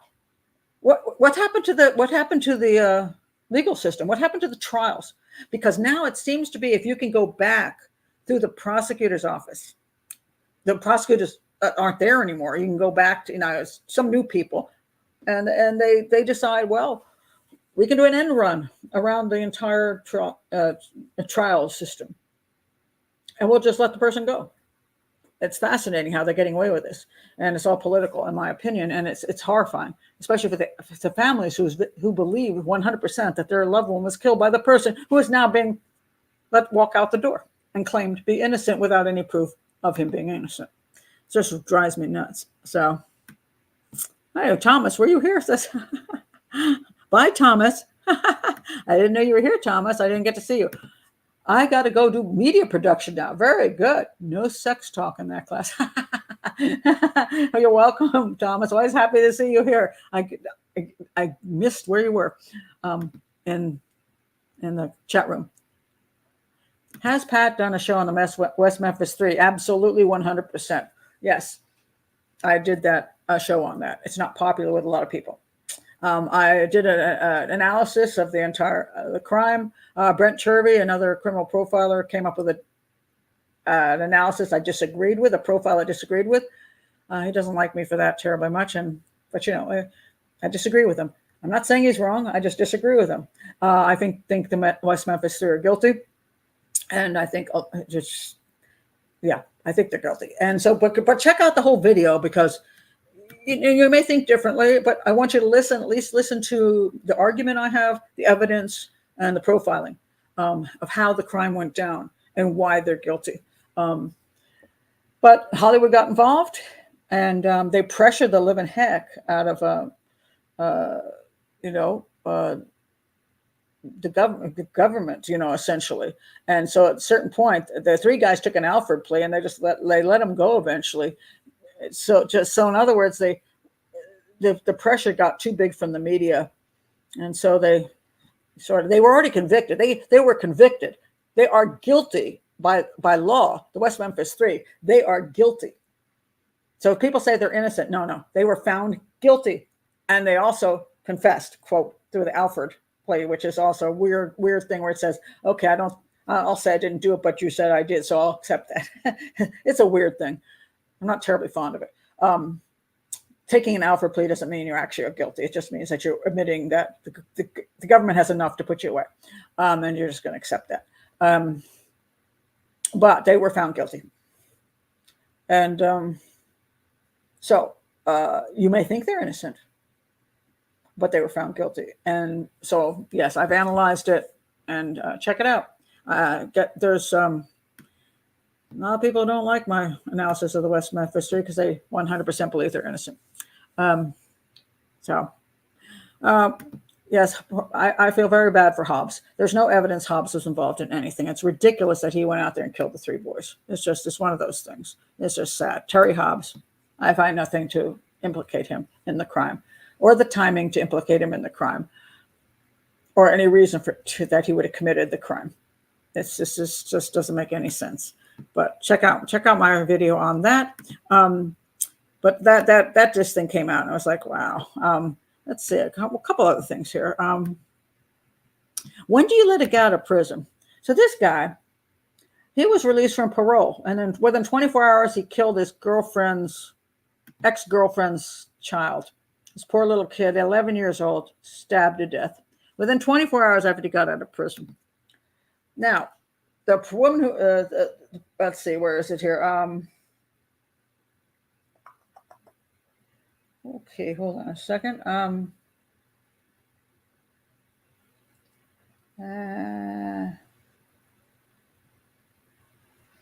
Where'd it go? Hold on.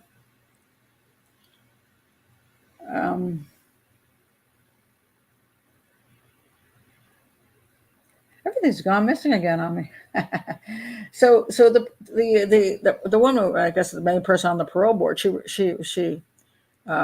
said, okay, and she left. She was embarrassed that she and the parole board let this guy go. And then he murdered her. When he was out prior, he had threatened somebody through email, and they put him back into prison. And then he did some time, and then they let him go. And 24 hours later, this child was dead.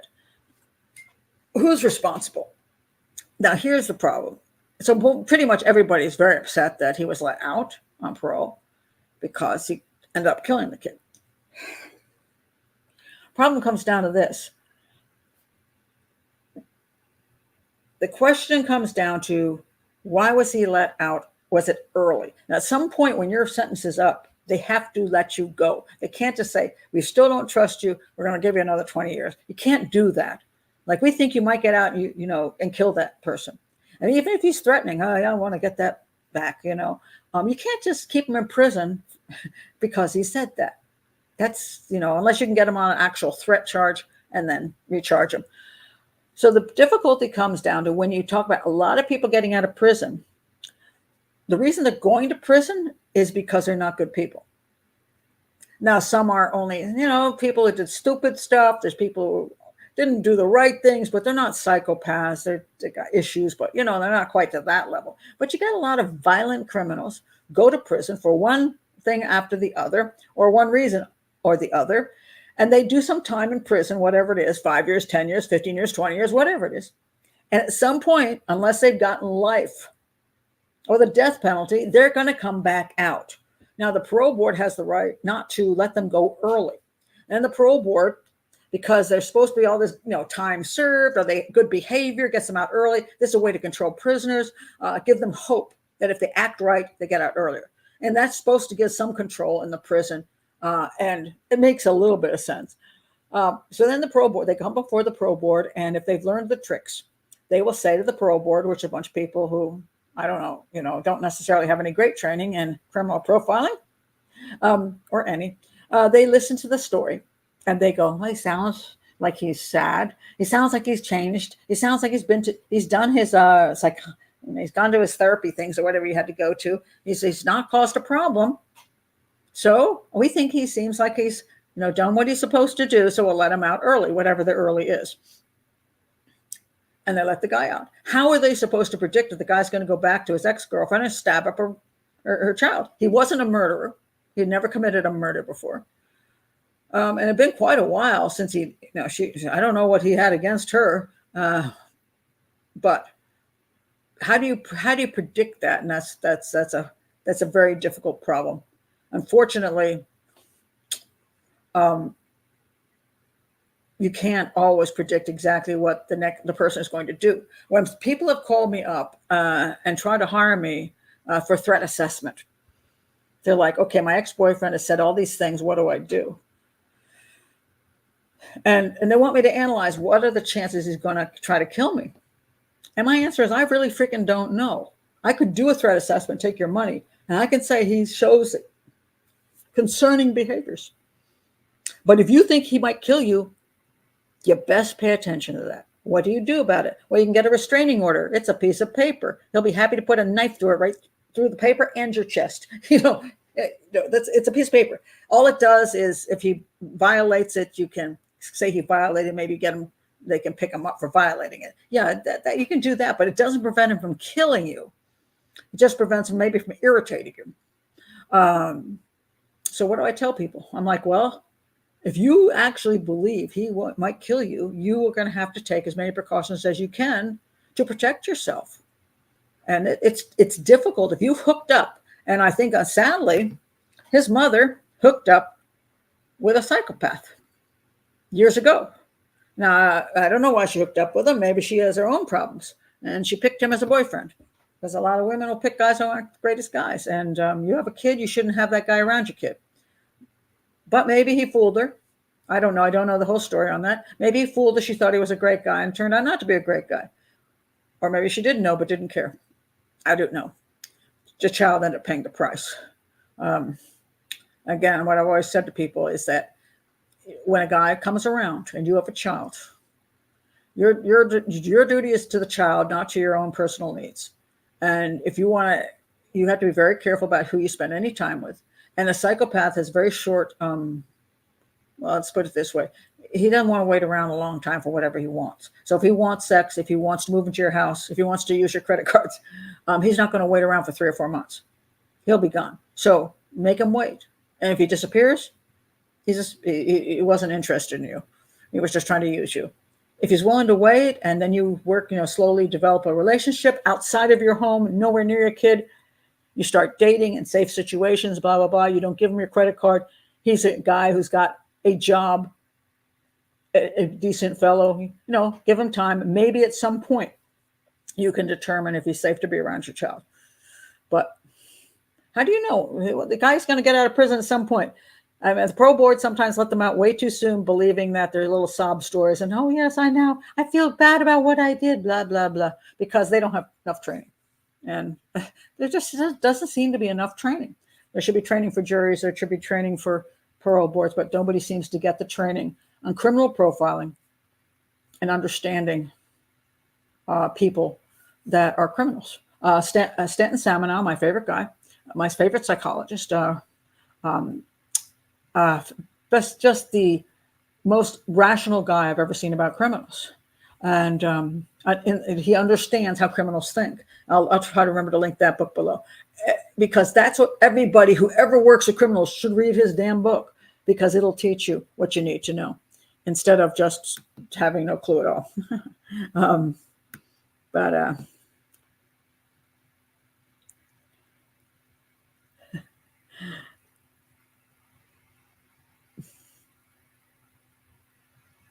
I'm trying to, some of these I'm trying to remember what we're talking about here. It's always hard when you jump into a conversation and try to see what people are actually saying. Yeah, thank you, Michaela. Risk assessment is just an opinion, it's not set in concrete. Therein lies the difficulty. It's a questionable. I'm not sure I'm real fond of risk assessment. I think it makes a lot of money because it seems people feel comfortable getting a risk assessment, like for a company. Do you think this guy's going to come back and shoot up the place? What do you think about my boyfriend? What do you think about? I mean, I can look at stuff and say, oh, that dude's scary. But can I tell whether he's going to follow through on things? There's no way on God's earth I can do that. All I can say is lock your bedroom door and have a gun on the other side of it. Make sure you got bolt on if you need, put a bolt on your damn door and then have a gun on the other side of it. If you got that kind of situation, some people have to move away. Some people do have to disappear because it's that you got one of those nutcases that really after you. But I can see that he's obsessed. I can see all those things, but I can't tell whether he's going to cross the line or not. Most obsessed people don't cross the line and kill. They don't. They harass you forever, but they don't necessarily cross the line. And to know whether they're going to do that, I wouldn't want to say, I don't think he's going to cross the line. And the next day I go, read the paper and go, crap. I don't want to do that. I would not want to tell somebody something that I'm underplaying the risk they have. Because I don't want them to get killed, you know what I mean? And then I'll be responsible because, well, Pam Brown told me that I wasn't going to get killed. Yeah, sorry about that. I was wrong. That sucks. Let's see. I had one more thing I wanted to. What is that? Oh, Diddy. I think this might be my last one. People keep asking me about Sean Diddy Combs. They do. And is he under investigation by FBI? And been accused of hiring sex workers and sex trafficking and a stream of all kinds of claims that he's like a real scumbag. And so I found a really good, because first of all, Hollywood and the music industry, lots of narcissists, some psychopaths, a lot of money, a lot of partying, a lot of excess, and a lot of power. So you roll all those things, you mix it up like a cake, and it'll blow up on you. And the problem comes down to when you're trying to determine whether someone should be charged with crimes and what crimes it should be charged with and who you should believe. This one gets really, really sometimes complicated. So when I look at this situation, let me see. I saw I hope I didn't lose this one. Seriously, what is going on? Okay, here we go. I found it, thank God. Let's see. Okay. Diddy sex worker allegations detailed in full. Because I was looking for what the hell are they charging him with? I know they're investigating the living crap out of him. But what are they charging him with? And he's claiming I didn't do any of these things. I'm being, maligned and all that stuff. Okay, so Sean Diddy Combs has been hit by several sexual assault lawsuits in recent months, with court documents accusing the rapper of soliciting sex workers and trafficking underage girls. I'll get to what those things mean in a minute. Combs' Miami and Los Angeles homes were raided by the Homeland Security. By Homeland Security? That's interesting. On Monday, reportedly in relation to sex trafficking investigation in New York. The music mogul has previously denied any allegations against him, but the raids have called attention to his recent legal battles, particularly a case filed by record producer Rodney Little Rod Jones. So the record producer is where a lot of this stuff is coming from. In the filing, the 54-year-old is accused of soliciting sex workers. Okay, let me stop there. Soliciting sex workers. Do I believe that? I would not disbelieve that. Because what happens is, you look at Diddy, and here's Diddy. He's famous. He's rich. He can get any woman he damn well wants. He's probably got more. There's so many women who want to go with him, groupies. He can get sex with any of them. Why would you hire sex workers? Well, I'll tell you why. Because you're partying. What you want are women just like at Pornhub.com. You want women who will do anything you want them to do. You don't want to have to beg people. You don't want to have to bring in a girl. She goes, oh my God, no, I can't do 5 guys. You want a girl who can, did Thomas leave? That's a good thing. This is not good for underage children. Even though he's a nice young man, I don't want to ruin him. He's gone. Good, Thomas. Go to work. If you bring in groupies, you have to convince them to do things, and it can get out of hand for those people that they start saying, no, I don't want to do that. Hey, stop. That's not fun. You got a crap load of money and you just hire hookers. All right. I'm not saying I approve of it. I'm just saying that's what happens. And since so many people seem to think sex work is perfectly fine and pornography is perfectly fine, and I don't agree with it. Every time I see somebody who got their OnlyFans channel and they're supposed to be the greatest person and an influencer, it makes me want to throw up. That's not somebody who should influence anybody. When they call somebody an adult film star, no, you're basically a prostitute who prostitutes for money in front of a camera.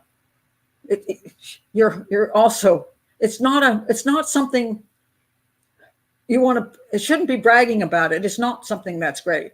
It's a terrible, terrible thing. What you're doing is not healthy, and it's not healthy for society. And it's, stop saying it is. Sometimes people do it because they're desperate for money, because they get into drugs. Runaways get involved in prostitution. The people get in prostitution because, and then in certain countries, they're sex trafficked and have no choices. They're forced into it, and it's a horrifying situation when they are. But a lot of times in this country, in the United States, people go into prostitution because they want to, and they're being paid for it, and they're being paid well. And Diddy probably has money to pay well. So you get these groups of guys who think it's fun, bachelor parties, whatever, party after the football game, hey, party, whatever. Instead of getting women they have to deal with, they pay a bunch of women to come in and give them a good time, whether it be in separate rooms or whether it be in the same room, whatever these guys like to do. So he's accused of soliciting sex workers. Okay. If it's okay to be a sex worker, it should also be okay to solicit them. I'm not sure what the deal is here. You know what I mean? Everybody's like, oh, sex workers have the right. They know they have the right to work and make money. Well, then they have to get paid by somebody. So why is he the bad guy and they're the good girls? I mean, I don't. Anyway, I'm not agreeing on either side, but hey. So he's accused of soliciting sex workers, which I don't disagree with. Spiking drinks with date rape drugs. Here we go. Remember, I've talked about Faderade and recently. So you take Gatorade and you put, you roofie it basically. And so now you have a date rape kind of drug. Now, as long as the person knows what they're drinking, they know they're drinking Faderade. Again, that is not necessarily something wrong.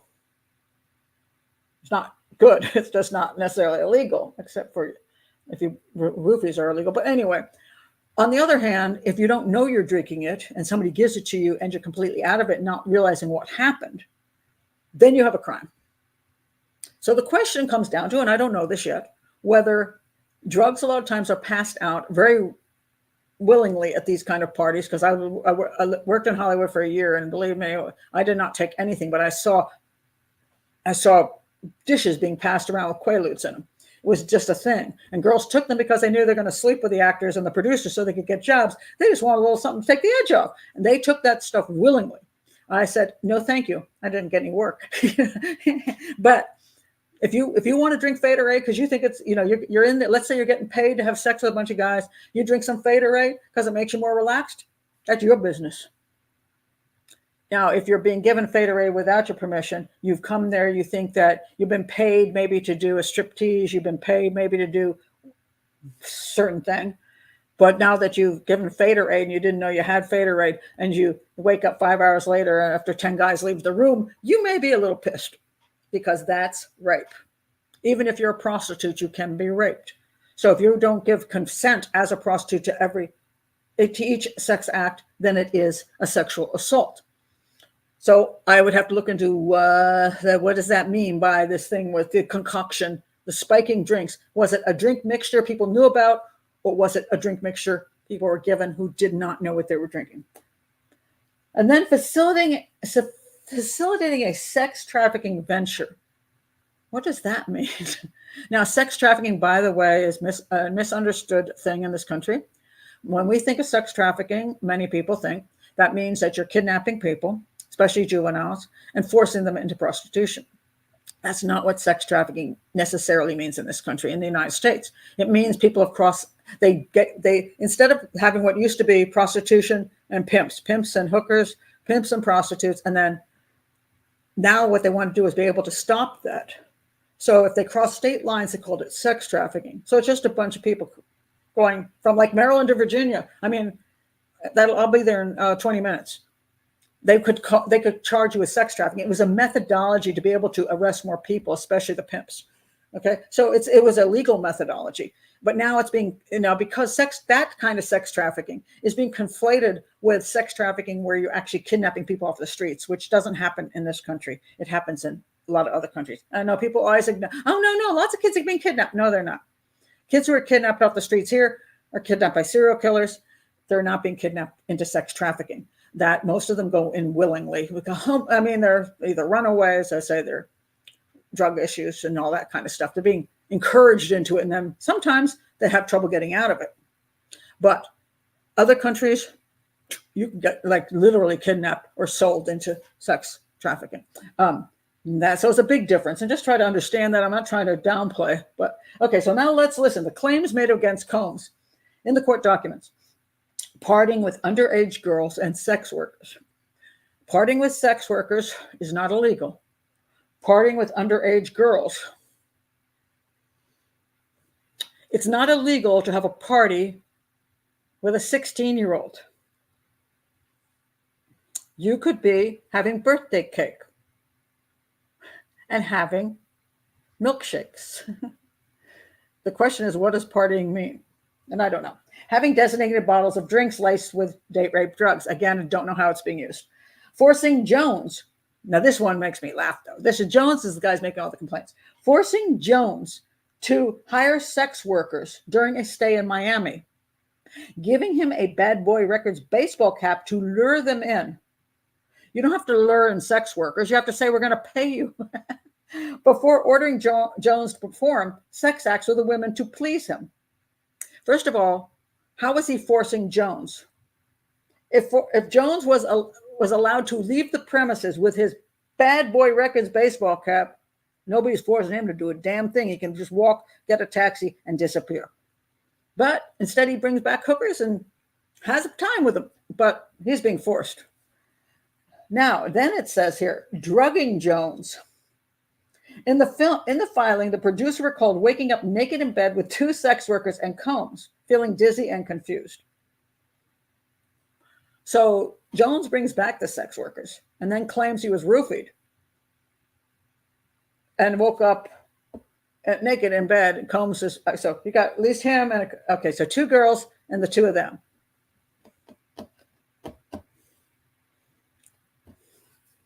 Think what you want, but I'm going to say, it just makes me laugh. I mean, if you don't want to be involved in that kind of stuff, maybe you shouldn't be involved in that kind of stuff. Holding freak-off parties. According to Urban Dictionary, freak-off means releasing pent-up sexual tension. And again, that's not illegal. Having hundreds of hidden cameras all over his home. Well, you can have hidden cameras in your home as long as you are not spying on certain private activities. Hidden cameras all over his homes in Los Angeles, New York, Miami, and recording guests and sex workers without their knowledge. Now, if that's true, that's illegal. Running a sex trafficking venture. Oh, here's the venture. Supported by his employees, music industry associates, and his 30-year-old son, Justin Combs.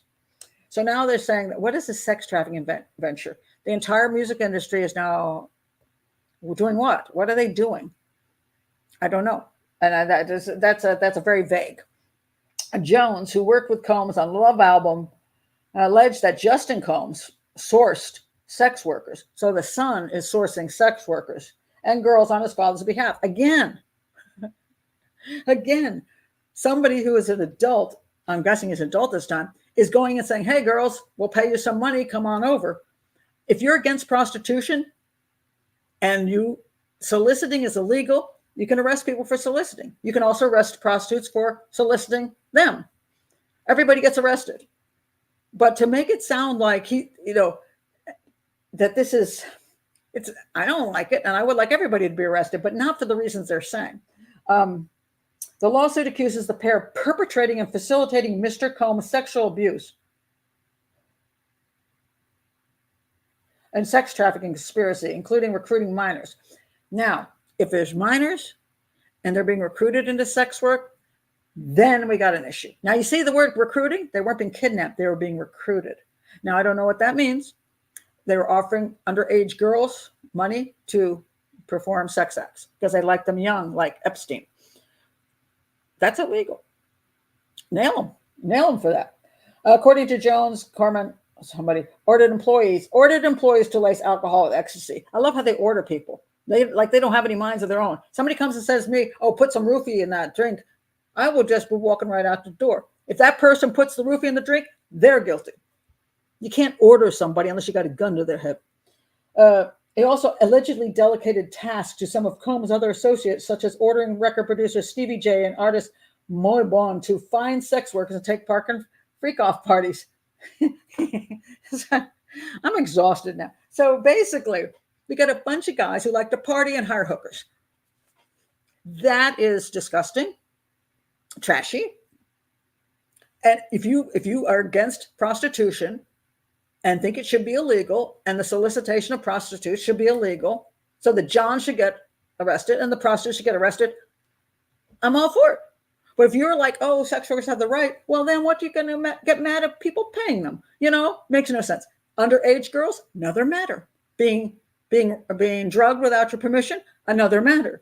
Being filmed without your permission, another matter. Those three things. But all this guy's claim, I was ordered to do this, I was ordered to do that. Oh my God, I just ended up in bed with Diddy and a couple girls. Get out of here. I don't know what they're investigating. And if Combs has been involved in absolute breaking of the law of certain things, I'm all for him getting his butt arrested and put in prison. But some of it just makes me laugh. And so I just honestly don't know at this point. When people say, I'm like, oh yeah, Hollywood, they're just, okay. What are the actual facts?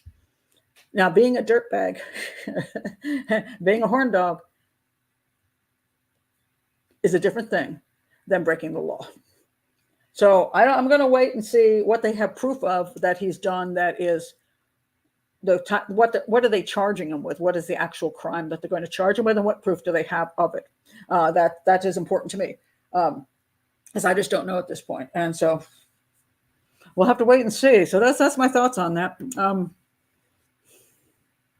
It's like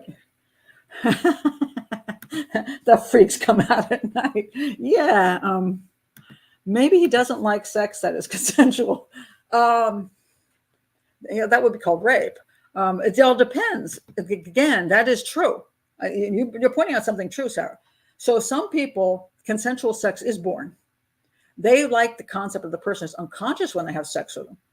Now, if the person says to them, I'm going to drink this roofie stuff and I'm going to become unconscious, do what you want to do, and maybe even film it because I want to see later what it's like for you to have sex with me when I'm unconscious. That's your business. Now, if you don't know that's what's going on and you drink it and you're unconscious and somebody has sex with you, that's called rape. That's a sexual assault. And some people do like that. That is true. So that's the question. There's a line. There's a line on behavior and a line on legality. And that just has to be obvious what the line is. When one tries to determine. No, that's not glossing over when it comes to famous people. I don't think that's true at all, Kathy.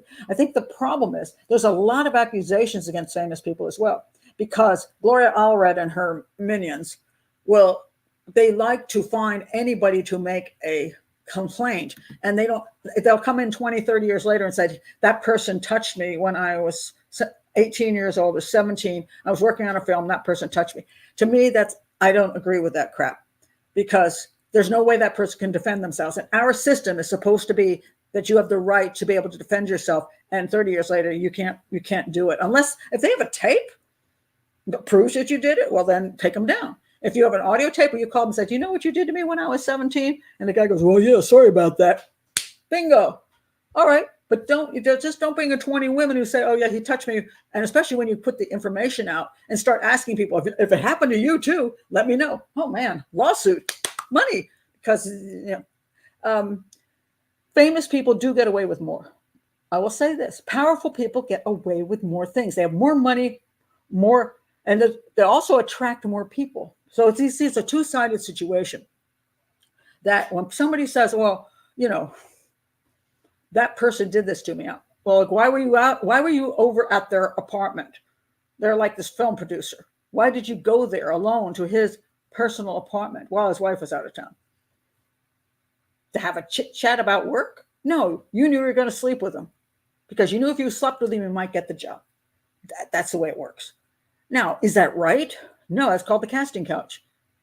But if people keep going into the casting couch and getting used by people with power and money, it's not illegal. It's not rape. It's unethical. It's immoral. And when I was in Hollywood, I didn't do it. I didn't get any work. It's a terrible system. I'm not saying it's a good system. And I don't mind the system being exposed so that people are shamed to do such a thing. But I look at the legal issues. Is it really a legal line? If you say, hey, baby, if you'd like to be in my movie, they're not saying you're going to be in the movie, but if you'd like to be in a movie, why don't we have a drink? And you have a drink with them and you go to bed with them. Yeah. Somebody offers you something and you're willing to take it.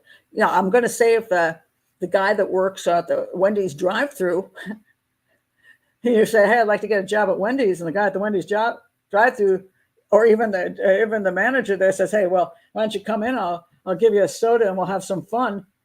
Probably you're not going to do it. Why? Because you don't really want that job that badly at Wendy's. You can go to another fast food place. But people want to get into Hollywood. They'll do anything sometimes to do that. Famous people, the glamour of it all. Famous people that's why you can get guys who are, in their 80s getting 20, 30-year-old wives. Why do you think that is? Because they're gorgeous? No, it's because they're famous. They have money. They've got 10 different houses. They can give you whatever you freaking want. So you can be a 30-year-old woman who goes with an 80-year-old millionaire actor, or you can go with another 30-year-old guy who works down the street at the Weis supermarket. Maybe you're willing to have sex with an older guy because you want what you want. Is he being abusive? Is he taking advantage? Well, one could say that. But then again, you're taking advantage too of him and his money. So it's the oldest story of mankind, And yet people act like they can't believe it happens. Oh my God.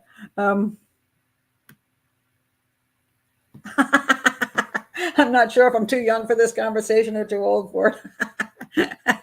Well, the problem a lot of times with the media, in my opinion, is that they don't have these conversations. I'm a realist. I've been around there. I understand what's going on here. I'm pretty conservative in my viewpoints. I don't like a lot of stuff that I see that goes on. But I'm also very realistic about it. So I can have a realistic conversation instead of just doing a sensational thing and then, oh my God, look what's happening. We should put combs away, blah, blah, blah. Because, this is what goes out in the news. And of course, nobody actually knows what the truth is. And, Combs may deserve everything he's going to get, or he may be completely being screwed. I don't know. A power imbalance. Yeah, it's called the world as it is. There's always a power imbalance. Forever and ever. I've told this story before, but people don't know it. I worked for the networks for 15 years. I worked for Nancy Grace, Jane Velez Mitchell, Prime News, Dr. Drew, Joy Behar, Today Show, Early Show, MSNBC, Fox, CNN, HLN, blah, blah, blah, blah. Almost full time for the networks for 15 years, and they didn't pay a penny. Oh, you say that you think they should pay people who work on the shows? You mean experts? They should pay? What a concept. No, experts are slave labor. They'll send a vehicle, a car to you, pick you up, bring you in, do your hair and makeup, put you in the chair, use you, and send you home. They don't pay a penny. Do you think it ever bothered Nancy Grace? Sorry, Nancy, but hey, I worked on your show for years, and you never fought for me to get any kind of a pay. Same for Jane. Same for Joy. Same for all of you. You all took those big bucks, and every one of your experts you just called guests. Slave labor. Now, I fooled them all in the long run because I said, there's no way in hell I'm working for no money. So I developed the always available transport service. And I told every one of those companies, every one of those people, I'm happy to come in, but I can't use your limo service because they're always late. They get lost and I get stressed out. I will only come in if you use the always available transport service, $80 an hour, 2-hour minimum. And they all agreed to it. And I just drove myself in. I got paid $80 an hour for those 15 years. And I'm the only one who pulled that one off. And when they finally found out 15 years later, they all burst into laughter and said, that's brilliant. Some of the producers are like, I've never heard of anybody doing that. I'm like, well, because I'm not working for freaking free. I gotta eat. Now, if I came in once a month, I wouldn't care. It'd be, whoa, I'm going to be on television once a month. But you have me coming in for an entire lineup of 5 or 6 hours and you don't want to pay me? You're criminals. The TV industry are criminals. That's called a power imbalance. Luckily, I was not as stupid, and I found a way to get paid. So, I got paid. Yeah, that's true. I'm glad he left. I thought if he was still here, I thought I might not have gone there. I did. That saved my butt. I was able to still do the television work, but get paid. Now, at least on YouTube, I get paid. Now, not well. Mind you have to work your butt off to try to get monetized and get enough advertising. But at least...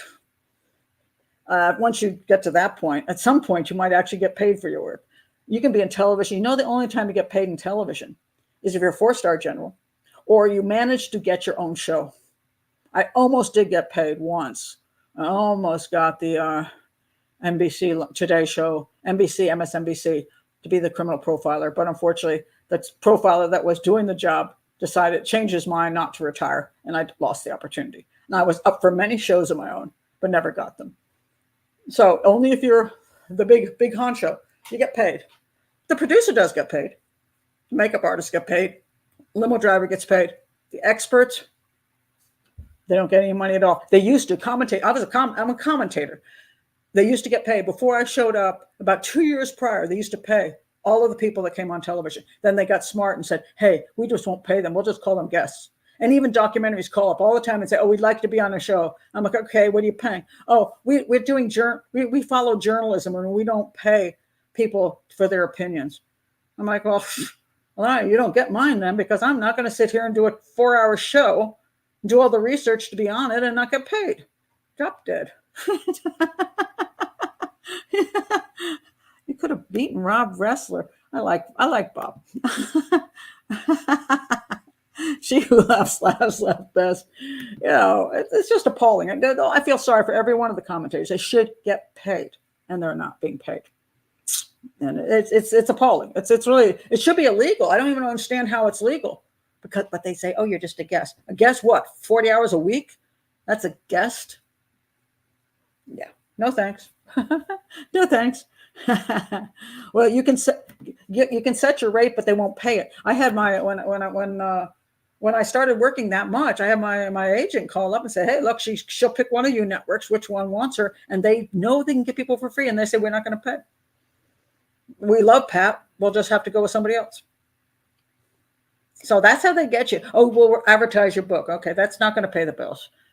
It's not. Yeah, it's nice that my name is getting out there, but so what? So yeah, it is good advertising, but just because you're getting some advertising doesn't mean you should not be able to eat.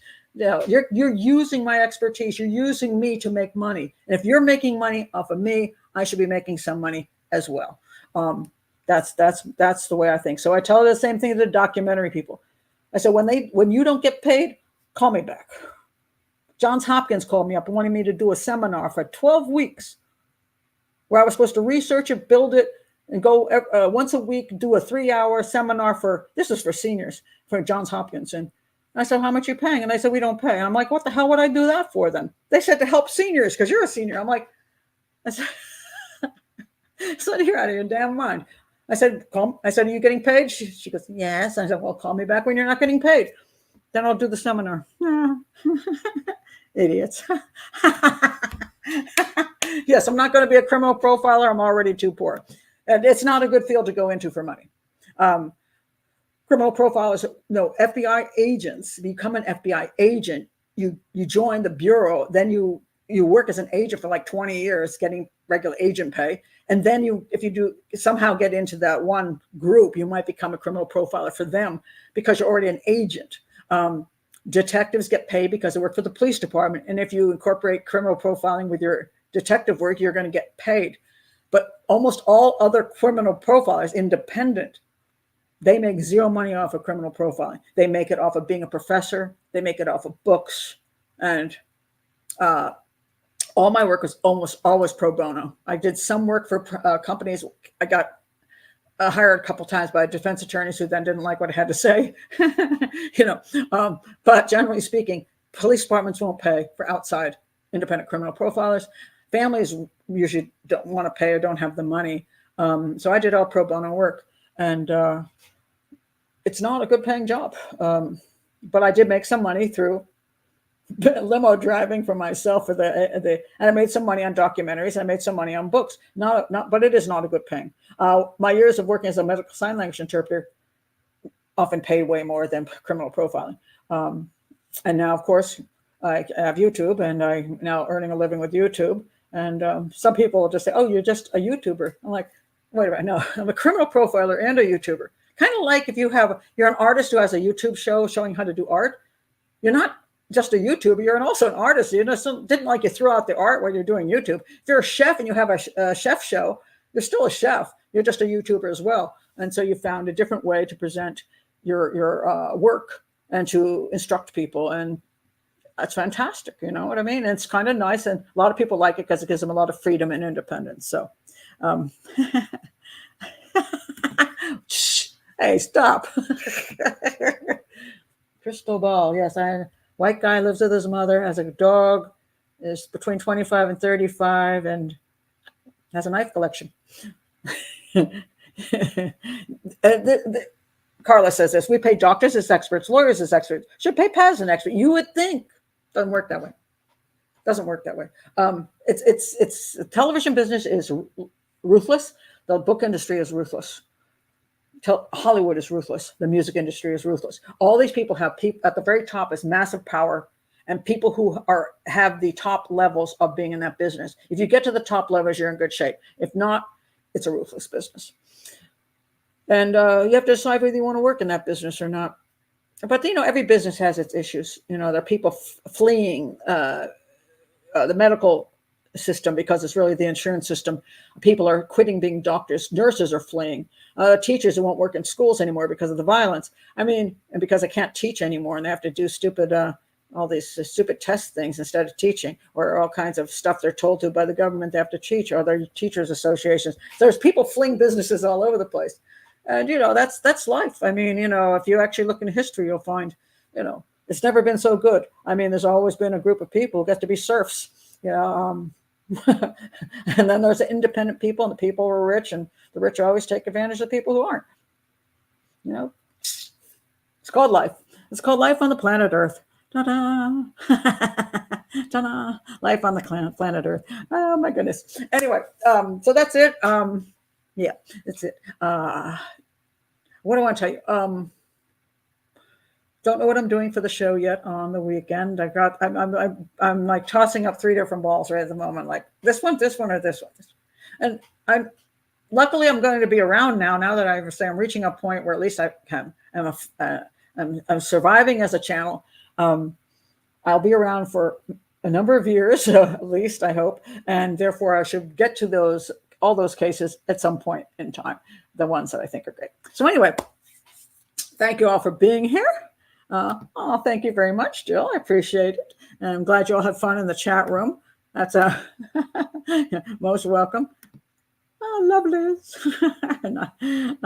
So anyway, thank you all for being here. It's always, hey, that's why I like you guys. I know most of your names, and then when new people come in, I get to know them, And it's kind of like, friend. I mean, or what is it? I forget the name of it. Where everybody knows your name. Cheers. This is a profiling Cheers, where everybody knows your name and you get to come and hang out, and it's nice. It's nice, and that's why I prefer it over public. Just doing public lives. Public lives are just a whole nother animal. And I say I may do one occasionally just because there's something I really do want everybody to be able to see, and it does help bring people to the channel. So I might do that like once a month or something. If there's something worth doing, it has to be something specific. I'll never do it on a case or on a hangout. No, that's not going to happen. So anyway, tell if anybody runs into Thomas, tell him not to watch the rest of the show. Don't watch the rest of the show. Although if he's going into anything he's going into, he's going to have to run into this. Oh, terrible. Thank you, Sky Ricky. Big party, woo woo, 50,000 when I get there. It's slowing down right now. I had because of those live, the ones I did, the shows I did on Sebastian and Riley. I got more. This is probably the highest amount of subscribers I've ever had in a month, but it's now like dropped like a rock because once I stopped talking about that, a lot of people subscribe only for those two cases and they're not interested in the rest of stuff that I do. So then they start disappearing and it slows down. So I don't expect it to continue at that rate, but at least I'm headed in the right direction. So yes, it's the countdown to 50,000. And I'm just breathing a sigh of relief because I've made it to the point where I can survive. And you all have been a great part of that. So thank you very much, everybody. And see you this weekend on whatever I decide to do. You have a couple more, another day to nudge me one more time. If I keep not doing the case you want me to do, you can always poke again. Eventually you'll poke me enough. Bye.